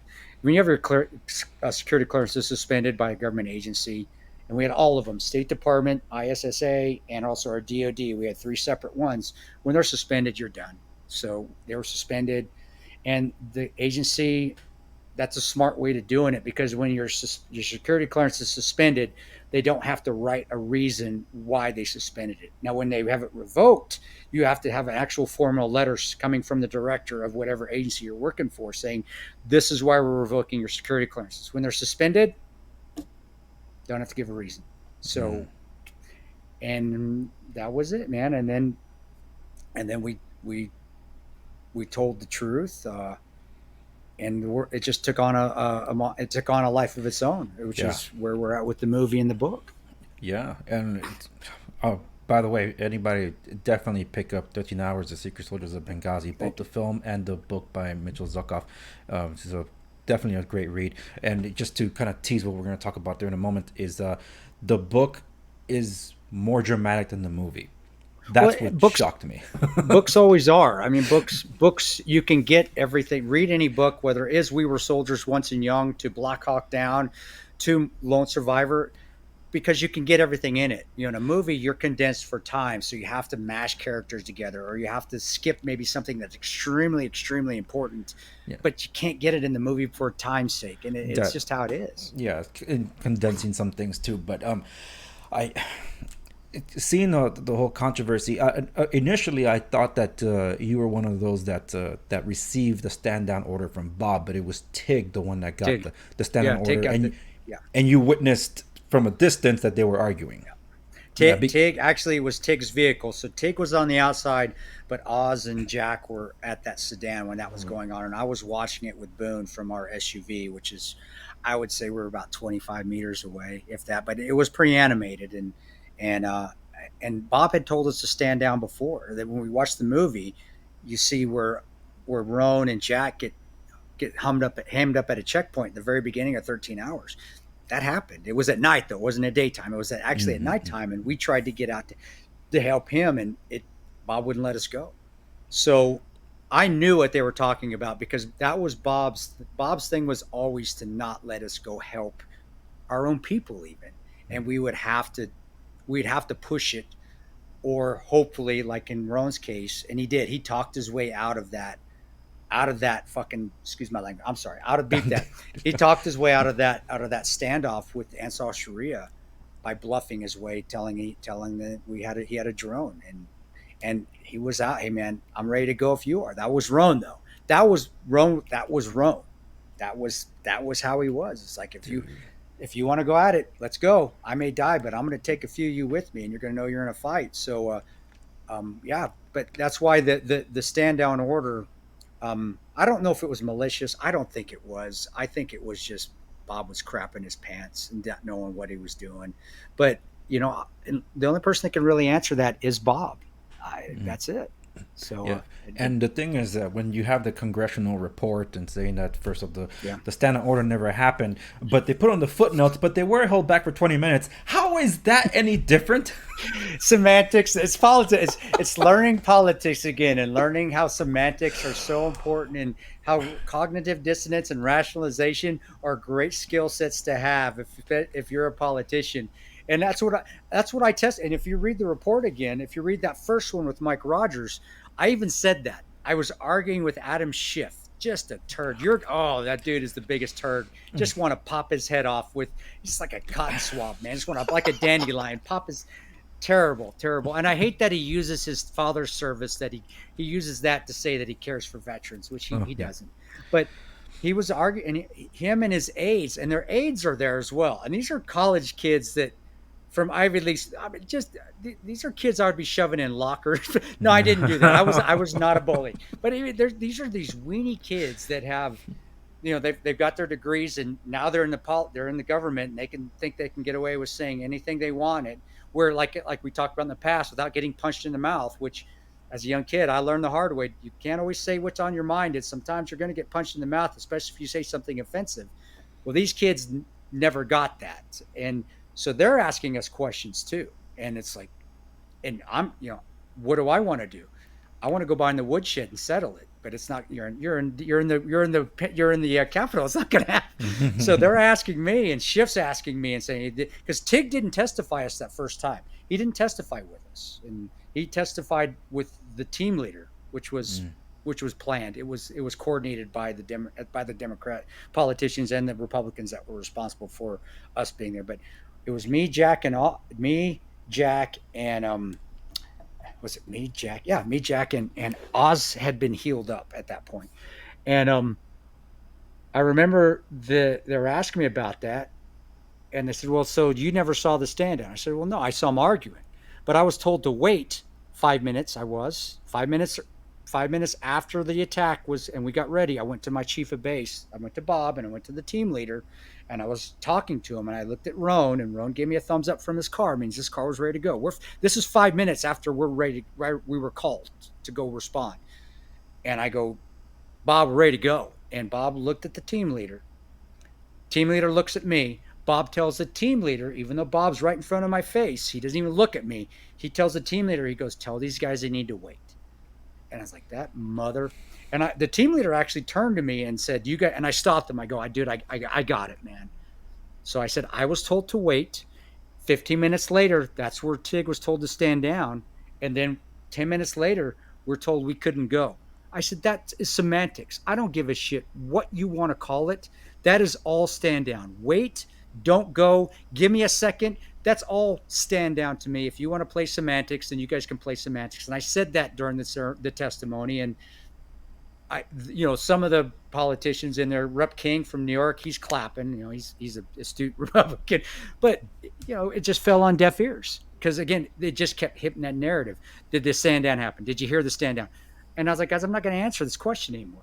We were told to wait. We told to not go. If we would have left when we wanted to, we would have saved Ambassador Kris Stevens and Sean Smith. And I said that, and you can read that in the testimony. Yes. And then one of the A's asked me, and just a turd. He asked me. Well, he didn't even ask me. He just told me. He goes, well, then you would have died. It's like, and I said, I looked at him just like this. Yeah. I go, that's what we get paid to do. That's what our job is. Our job is to go there, not to just die. We're going to fight. But yes, we probably would have went to our deaths.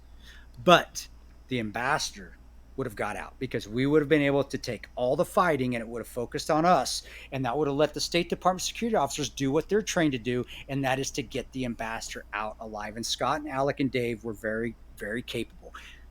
Didn't do as well as well, Scott and Alec, again, the movie, we can get into that. But they would have been able to get the ambassador out. And they didn't want to hear that. They're like, because they don't know anything about self-service and sacrifice. Politicians don't. But I said that to them. And I said, that's what we did. But you didn't let us go. So the ambassador's dead. And that was what really, really was the big deal. And it still should be a big deal. We get paid to sacrifice ourselves. That's why we're there. We're there. Now, we don't want to die. We're going to fight like hell, so we don't. But really, what is our job? Is to be bullet catchers for all these important people. You let an ambassador of that level die. That is huge. That's like letting the vice president die. That's how high level Kris Stevens was. Yes. That is something that people seem to forget, and they shouldn't, because that is criminal. I mean, letting anybody die is criminal. But he could have been saved. We had assets available. We were there to go help him, and you still let him die.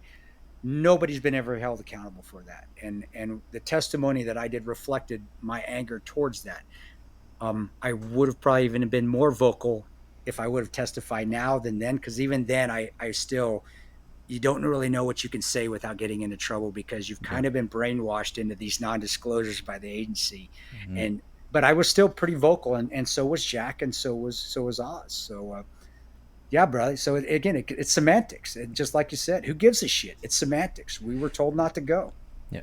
And even after all these years, with all these things written, people still, like just a few days ago, I saw some replies on Oz and on Tig's X accounts, formerly known as Twitter. They said, oh, you guys let an ambassador die. You guys failed at your jobs. Technically, no, because that wasn't your responsibility. You guys just happened to be a mile away. So knowing that it wasn't your responsibility, though, for any of you guys to go, yeah, I'll ask you what I've asked the other guys that have been on the show. Why did you want to go? Because it is our responsibility. It's Americans. The Americans are in trouble. Americans are there. They're dying. And you guys are in sync, man. I love it. Americans were in trouble. And that's what you do. And again, it says again for the team, we all don't get along. But that's why when I say again, the team was amazing, is because we all were on the same. We all were on the same page. We all were thinking the same things. And and that's an easy to us. It's just common sense. I remember when we did get asked that together, we would look at each other during interviews and be like, "This is a stupid fucking question." I keep saying, I said, "This is the stupidest question I've ever gotten." Really, you give of yourself for others. It's self-service. It's part of it. It's part of having integrity. It's when you're in the Army and the Marine Corps and the Navy have the same sort of values. Self-service is one of them. We all have John 15:13 on every military base. You will see it somewhere, which is love is no greater than this, than a man lay down his life for his friend. I'm paraphrasing, but that's what it means. It's that you give of yourself. Yeah. So they were in trouble. They needed us. We knew them. We had earlier where I said, and I still feel bad about it, where I told Alec and Scott, "Hey, you guys are, if any big element gets in here, you're all going to effing die." I said that to him. Pablo played it perfect. But we said we would help you if you ever need us. And that has always been GRS. We have always helped, whether it was Kabul, whether it was Baghdad, whether it was Kandahar, whether it was Khost, whether it didn't matter. Wherever anybody needed help, they had our frequencies. They could call us, whether it was military. I responded to save CID guys once in Kabul. I responded, it was actually both times in Kabul, OSI another time. The Scorpion guys, which is the NSA's version of GRS, they had our freaks. So whenever they came into town, we knew where they're at. If they needed us, we would respond. And the reason we were that 911 is because we didn't have people normally at bases like we had at Bob that say you couldn't go. Our job was to respond. That was one of our main duties, was to be that rescue force, that QRF element, because we didn't have to go through HA command. We could grab our guns, grab our gear, and get out the door. And that didn't happen in Benghazi. And that is why it is so egregious now looking back, is because every other base, and the guys will tell you the same thing, every other base that we were at, that was what our responsibility was. And for some reason that night, well, that whole trip, I should say, because he didn't let us go to help Roan. He didn't let us go to help a case officer another time when they got hung up. That they didn't let us go, when that was one of our main responsibilities as a GRS mobile security element. But regardless, Americans are in trouble. They're asking for our help. You go. There's no question. I mean, why is there an argument? And that's where, again, I started to see how weenie politicians are. I mean, why even ask that question? As a media, why even ask that? Are you kidding me? That's the easiest question in the world to answer. And there's still people out there that look, their eyes go, really? You mean you wouldn't? My question to them is, you wouldn't? Yeah. And why wouldn't you? And that's just it. That's the lost virtue. I told this to your other colleagues that we're missing that, and we definitely need more of that, because right now America just seems like it's on the precipice of a civil war.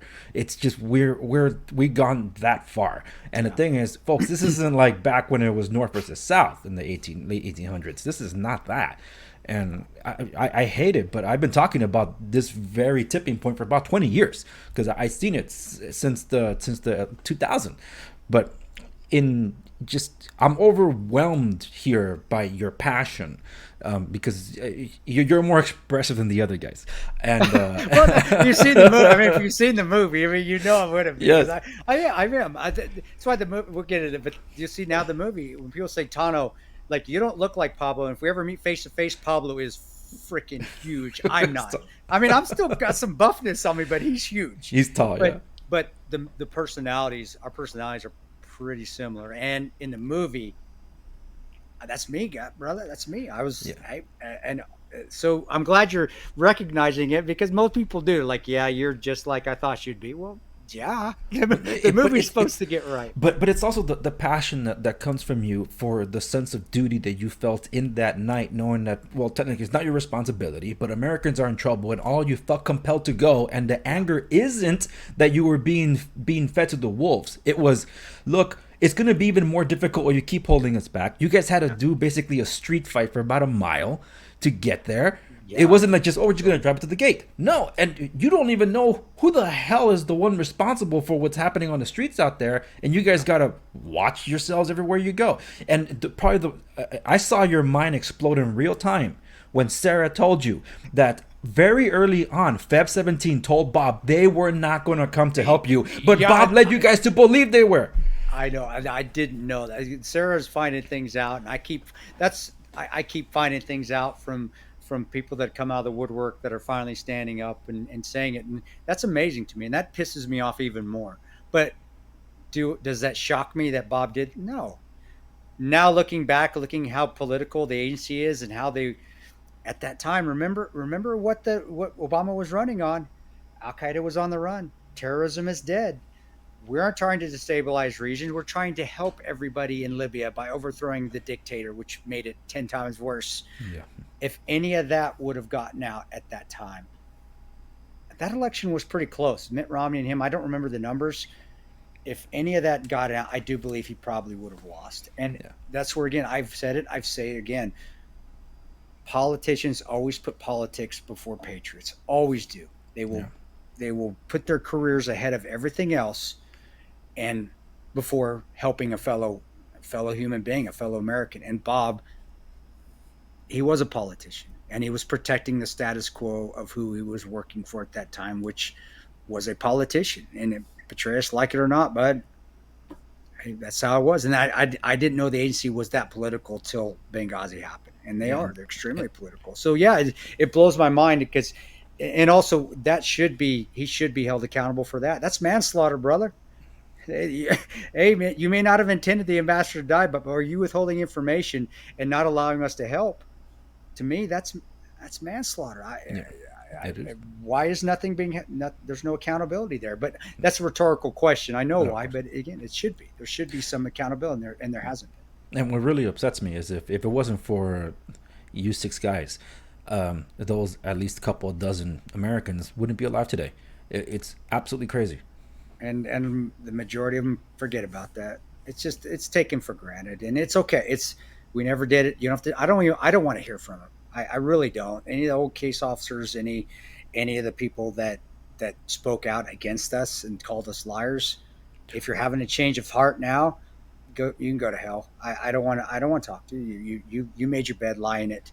But there have been a few, like our RTO. I don't know if Oz or Tig talked about. I can't say his name because he's no. But we had an old Vietnam RTO, and I love him to death. Just a wonderful guy, and he's always been appreciative. But he's a Vietnam vet, so he gets it, man. Mm-hmm. And our interpreter, little guy, love him, man. And so there have been a few that have said, "Hey, man, thank you," and they were actually sincere. But the majority of them, no, because they still feel like, looking back now, they're alive and well. They're here. To them, it's water. It wasn't. I guarantee you, it wasn't that bad. It wasn't that bad. It was just a little attack, a few bullets, and that's just the rationalization in the cognitive dissonance that they have perfected there within the Beltway. But you know what? Fine. That's how you want to think. I still saved you anyway. You're welcome, and no big deal. I got experience again with a wonderful team, and I got a lot of positives from it. And I don't expect them to ever come around. And if they do, it's I want to say better late than never, but I don't need it. Keep it to yourself.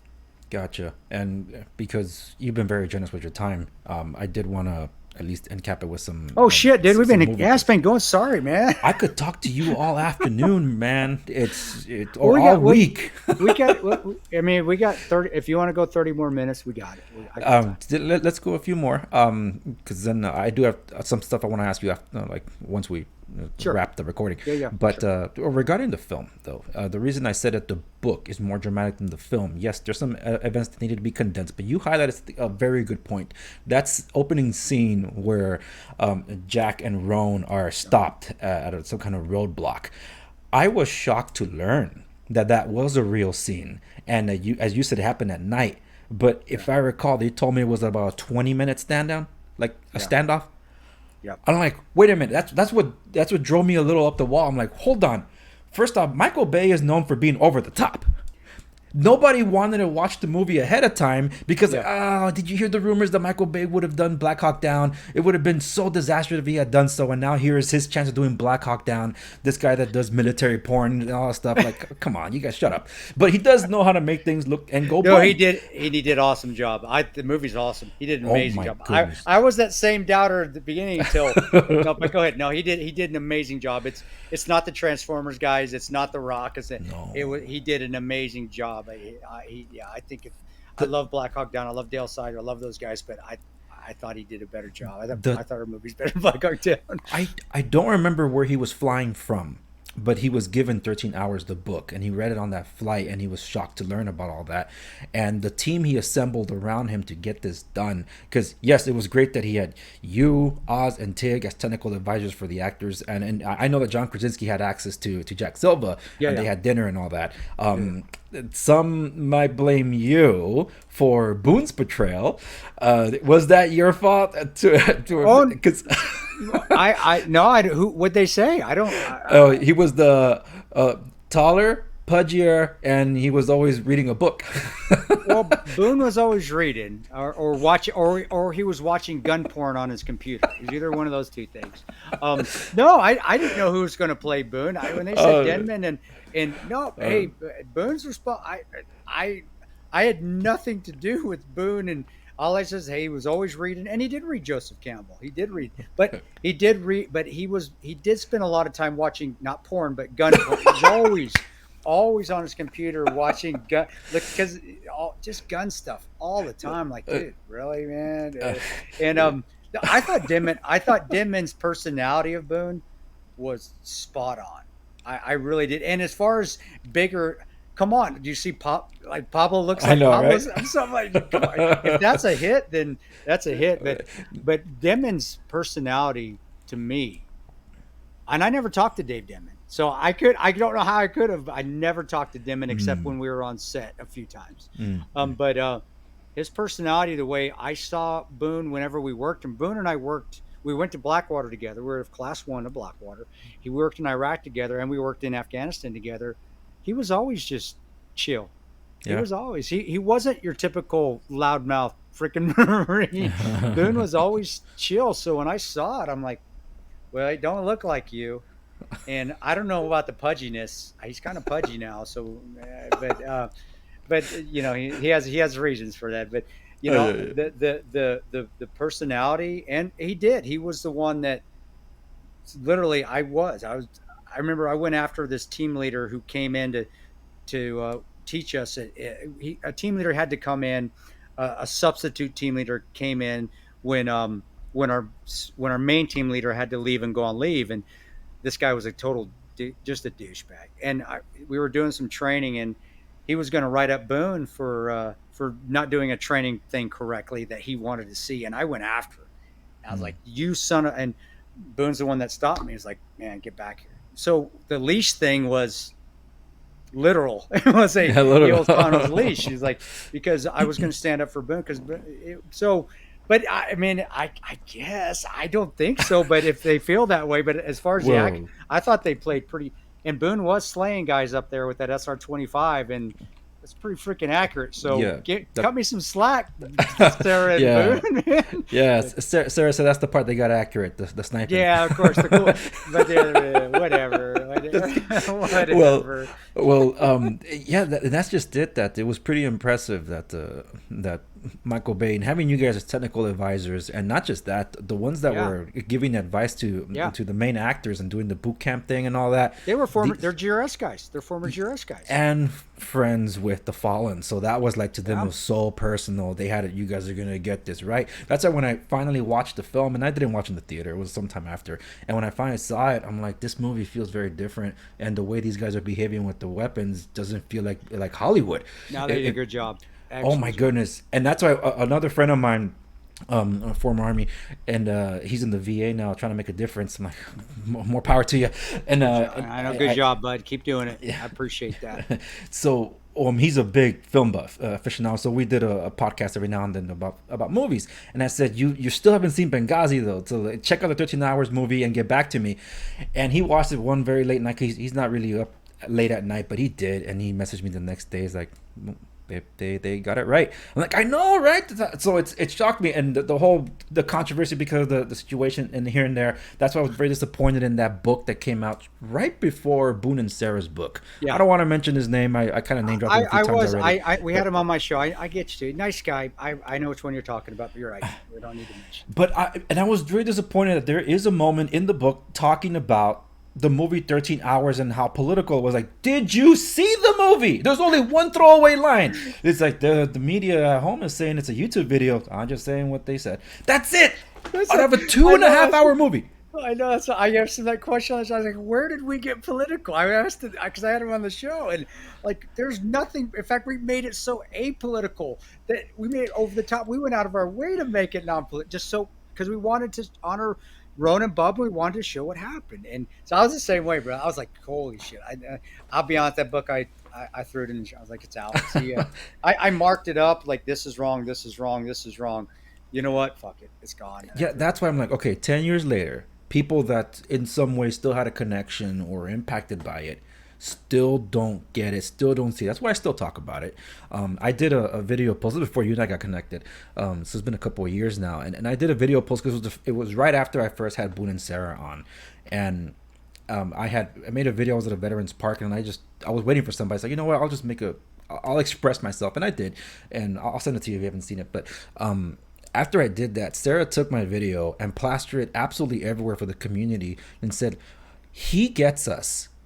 She's basically saying, why don't you? And I'm like, I'm honored. Thank you very much. And they ended up sending me this earlier this year. That was that medallion, the CIA medallion. Oh, that's the shit.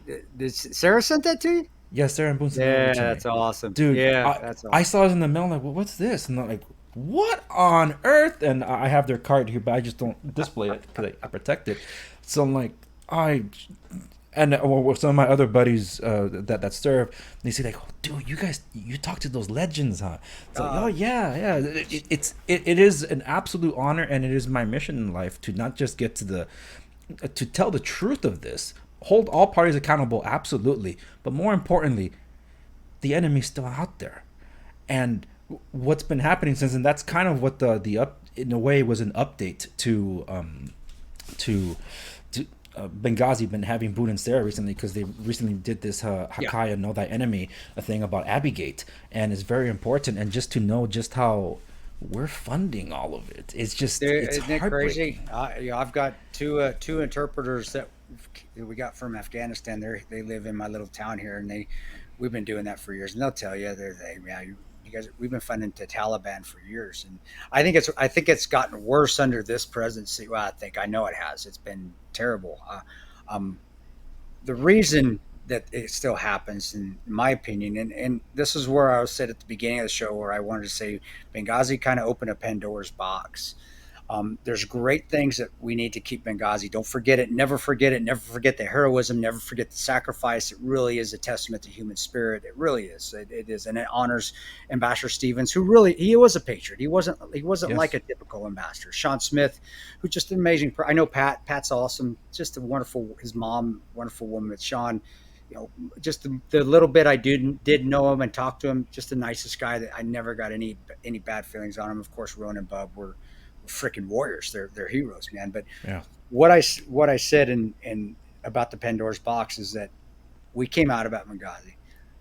It did take a little bit, but people did find out about the truth. The video's horseshit. No, most people out there know, even the ones that don't want to admit it, know the video was crap. Yes, Hillary and Obama were responsible. Yes, we were moving weapons from Libya. Gaddafi's arms were going into Syria. We're doing all that. Sarah has even come out with more stuff. We were saved by Omar Gaddafi. It was his militia that actually, guys, if you didn't know that actually came out and got us. And they're the ones that took out the mortar team for us. They belonged to Omar Gaddafi. We were saved by the guy that was supposed to be his general. Anyway, nothing happened to the people that were responsible. There was no accountability.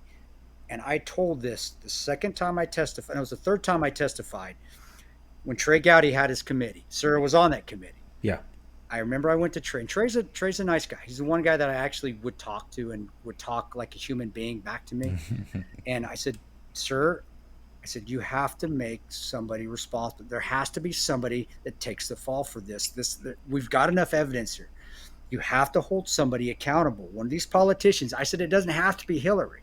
It can be Patrick Kennedy, an undersecretary, turd. It can be Jake Sullivan, who was spouting all that bull. He was part of it. It can be Charlene Lamb. It can be some middle manager at State Department of the agency. But if you don't, it's going to embolden these people that they're going to be able to get away with this forever. And no matter how much truth is out there, they're going to be able to continue to get on and continue to break the laws and continue to sell America and continue to have Americans die. And they're going to do it blatantly out in the open, and nothing's going to be done about it.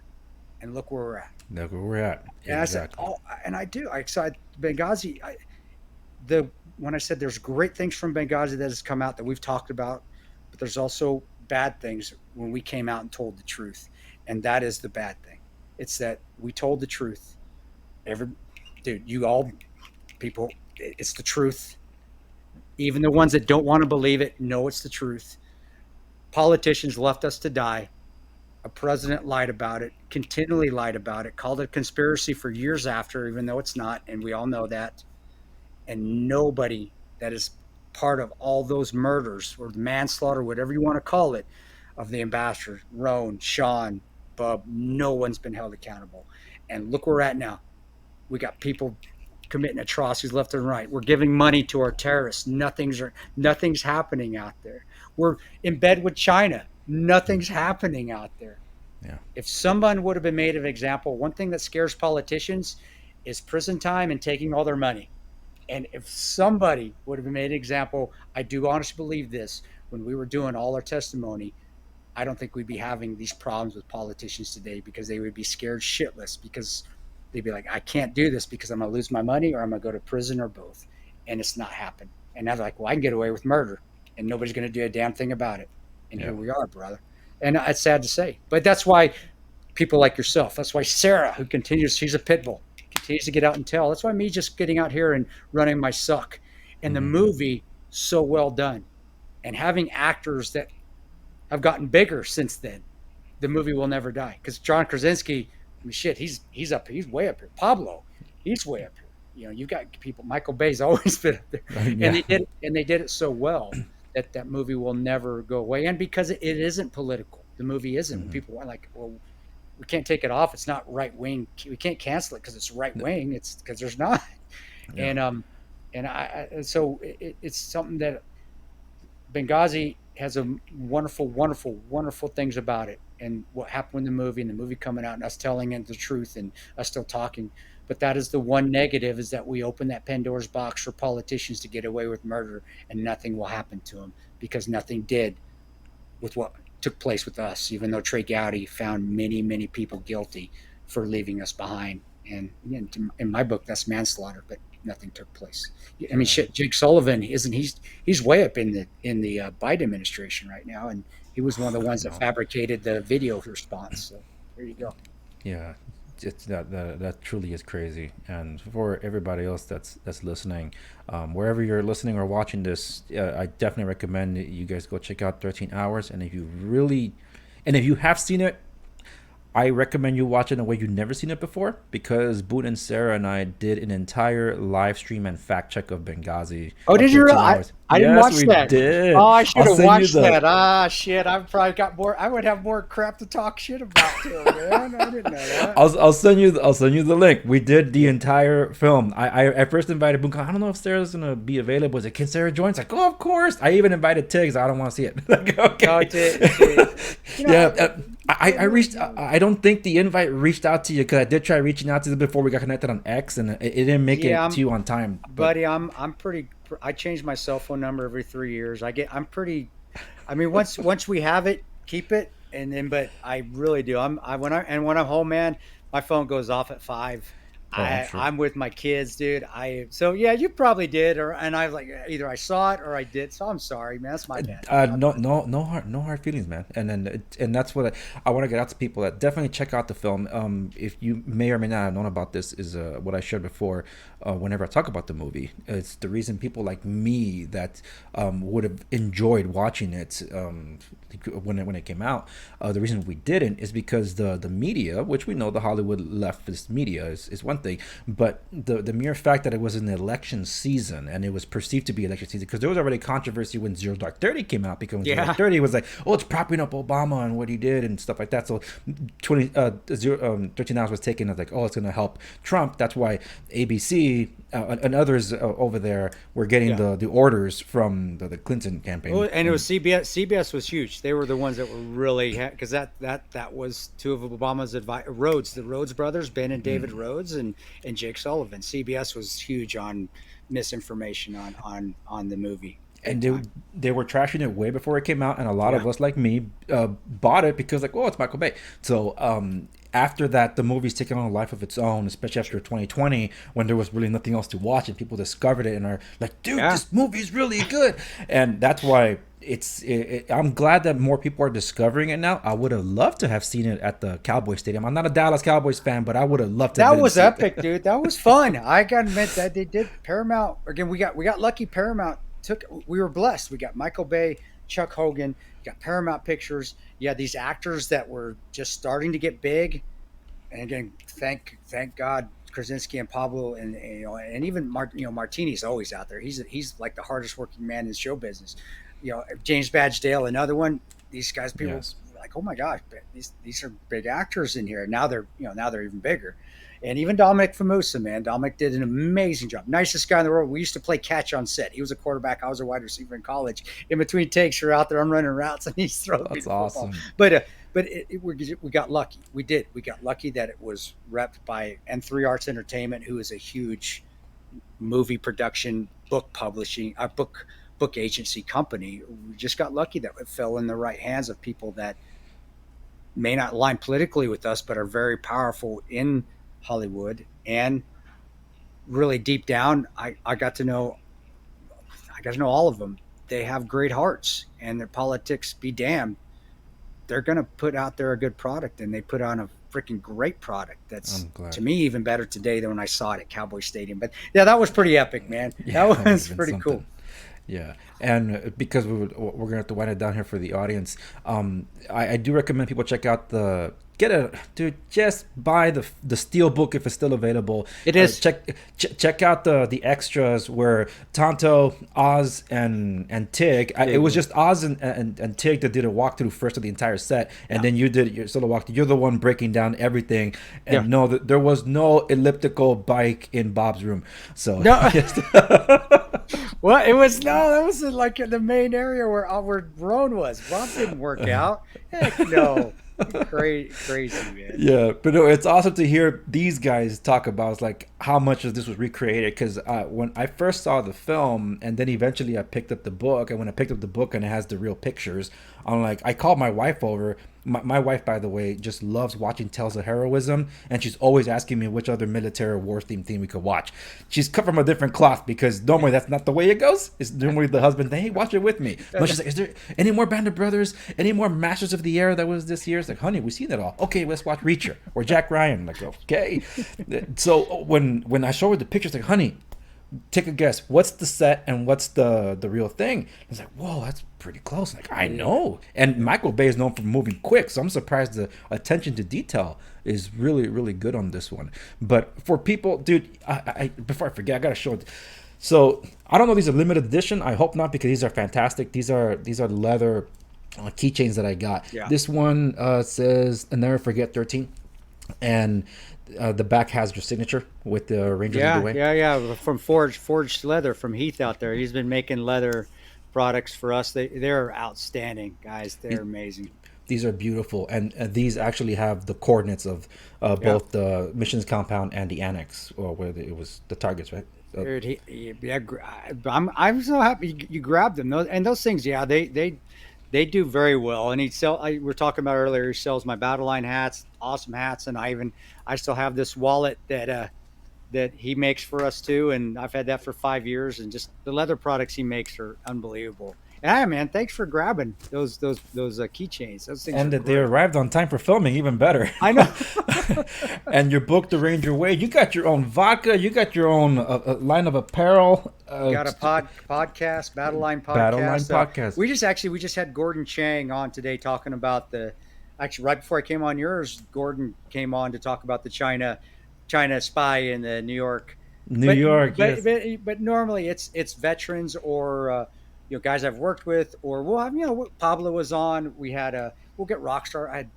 I love music, and so does Ian. So we had Corey Taylor on from Slipknot. But there's always a veteran tie-in or a military tie-in. Like Corey's dad was a Marine, but Matty Waters is coming on tomorrow, who got his leg shot off Hop Along Waters. You can find him on IG, but he was a Ranger with me. He was a senior team leader when I was a young private. So it's wonderful, man. But the vodka, me and Ben Morgan, my first Ranger bat buddy, do the vodka, and I've just kind of become an entrepreneur. Didn't want to be, but you know what's awesome about it is that I didn't try to do it though. I just started doing things with my friends, and that's what it was. It wasn't let's go do this. It was, yeah, you want to try it? Yeah, heck yeah, man. Let's do it together. So and things have worked out well. So and I believe Matt Best from from Black Rifle. Yeah. I believe he was also a Ranger. That's kind of the way he got started with Evan Hafer. He was he's second Ranger bat guy. I mean, Evan and I worked with the agency together. We were GRS and we worked other contracts together. But yeah, you just do something that, and I know a lot of your business people, I know they know this. They can preach this better than me. Do something you enjoy. If you enjoy it, you're going to want to keep doing it. And my enjoyment isn't necessarily the products or the training. I like the battle line, wonderful battle line training, but it's that I'm doing it with people I enjoy doing it with. With my friends, so it's fun, and that's why I continue to do it, or I wouldn't do it. Yeah, and regarding your vodka, you're doing taste testing. So is that like an ongoing thing? Because where can people see the schedule? Well, the taste testings you have to be in the stores that we're in. Right now, we're doing them just at Specs, but I'll be doing a bottle signing down there in Fort Worth in November. I'm going down there to teach at Defender Outdoors. It's one of the ranges that I use to teach at when I go to Texas. And me and Ben will be doing a bottle signing. We'll get out to California. We're in the Keg and Bottle, our online retailer. They're in California, so we are in. So any stores that Keg and Bottle are in, it's up to them to put our vodka in there. But we'll be doing tastings out there, hopefully at some point next year. It's, buddy. I tell you what, the liquor business, it's just like the mafia. It's not any different, man. It's every state is different, and you have to grease some wheel to get into this place. But once you're in the States and moving, it's wonderful. And right now, Texas is our biggest state. I guess there could be worse states to be in than Texas. I mean, Texas is a country in itself. So we're in Texas, we're in Kansas, we're in Colorado, and like I said, we're in California. But California, our online retailers, Keg and Bottle, so you got to check with them where they have it, what stores they have it in there in California. Yeah, and I know they can keep up with this on your Instagram. That's where I've seen it most of all. So anybody and everybody, you know the drill. Any links or references to anything that, such as the products that he's talking about, or your apparel, anything like that, and your vodka, I'll be leaving links to them in the show notes of this episode at theundersegovia.com. And dude, we could go on for hours. Man. I know, man. We haven't even scratched the surface. Right. Well, hopefully this is the beginning of multiple other conversations. So, I'd be honored, brother. I'd be honored. Thank you. Thanks, bro. Boone's been here 4 times, so just letting you know. Oh shit! And Boone doesn't do interviews. That's pretty freaking impressive, and he don't do a lot of talking. Well, if you have me on, you know me. But now that you've got me and we've got connected, you've got the email. You know how to get a hold of me. Many people don't have that email, so you just tell me, and if I can get on, I can get on, and I'll do it from my studio or I'll do it from my basement at my house. But it's honor, and it is, and I like I just. You have a sincerity and that you really do care about what took place that night. I can tell when I talk to somebody. Are they just getting information out of me, or do they really care about what took place? And you do. You come across with that sincerity. So of course I'm going to do more. I just tell you, just ask and we'll work it out, brother. We'll work it out.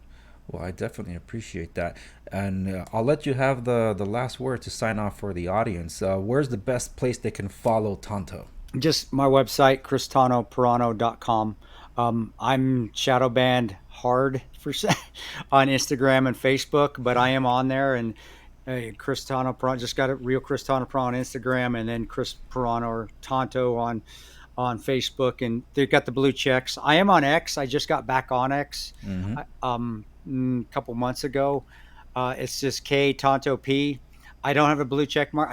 I could care less about blue check marks. But I'm on there. But my website is the best place where you can just track everything that's going on. I will say this much about your X account though, because yes, those will be in the show notes, folks, at theundersegovia.com. The thing is that there are a lot of Kris Tanto I Paronto know. accounts over there that are not you. So the Well, blue check mark might help right there. it helped. I'll see if we need to. But yeah, my podcast, Battleline podcast, has a blue check mark. But It does. it's one of those things. Am I going to pay for a blue check mark, or if they want to, if Elon wants to give it to me? I still have a hard time paying social media, so, and I I know. don't pay for I the don't other blame ones. you.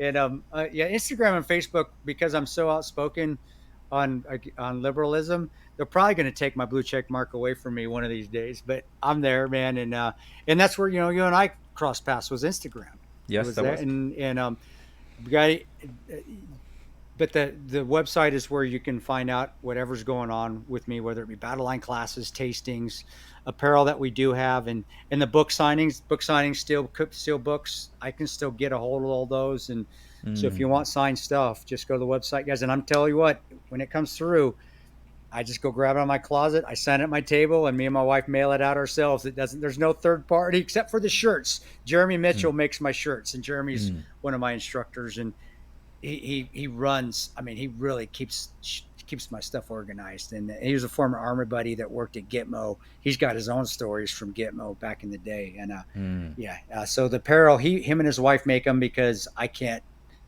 I'm too dumb to. I don't know how to silk screen shirts. I can't figure it out. So he does that. But and then we've got Forged Leather with the leather guys that Heath makes for us. So Yeah, just these things are it's beautiful. been a blessing, Brian. It's been a blessing to get with the right people in business as well. And it's taken some trial and error, but finally where I am with the right people in business, and it means the world. It makes business fun. Where business, when it wasn't fun, it just wore me out. But now it's fun. It's exciting, and you know that better than I do. Business needs to be fun to be successful. At least I think it does for me. No, I agree. I mean, I'm good at what I do for a living.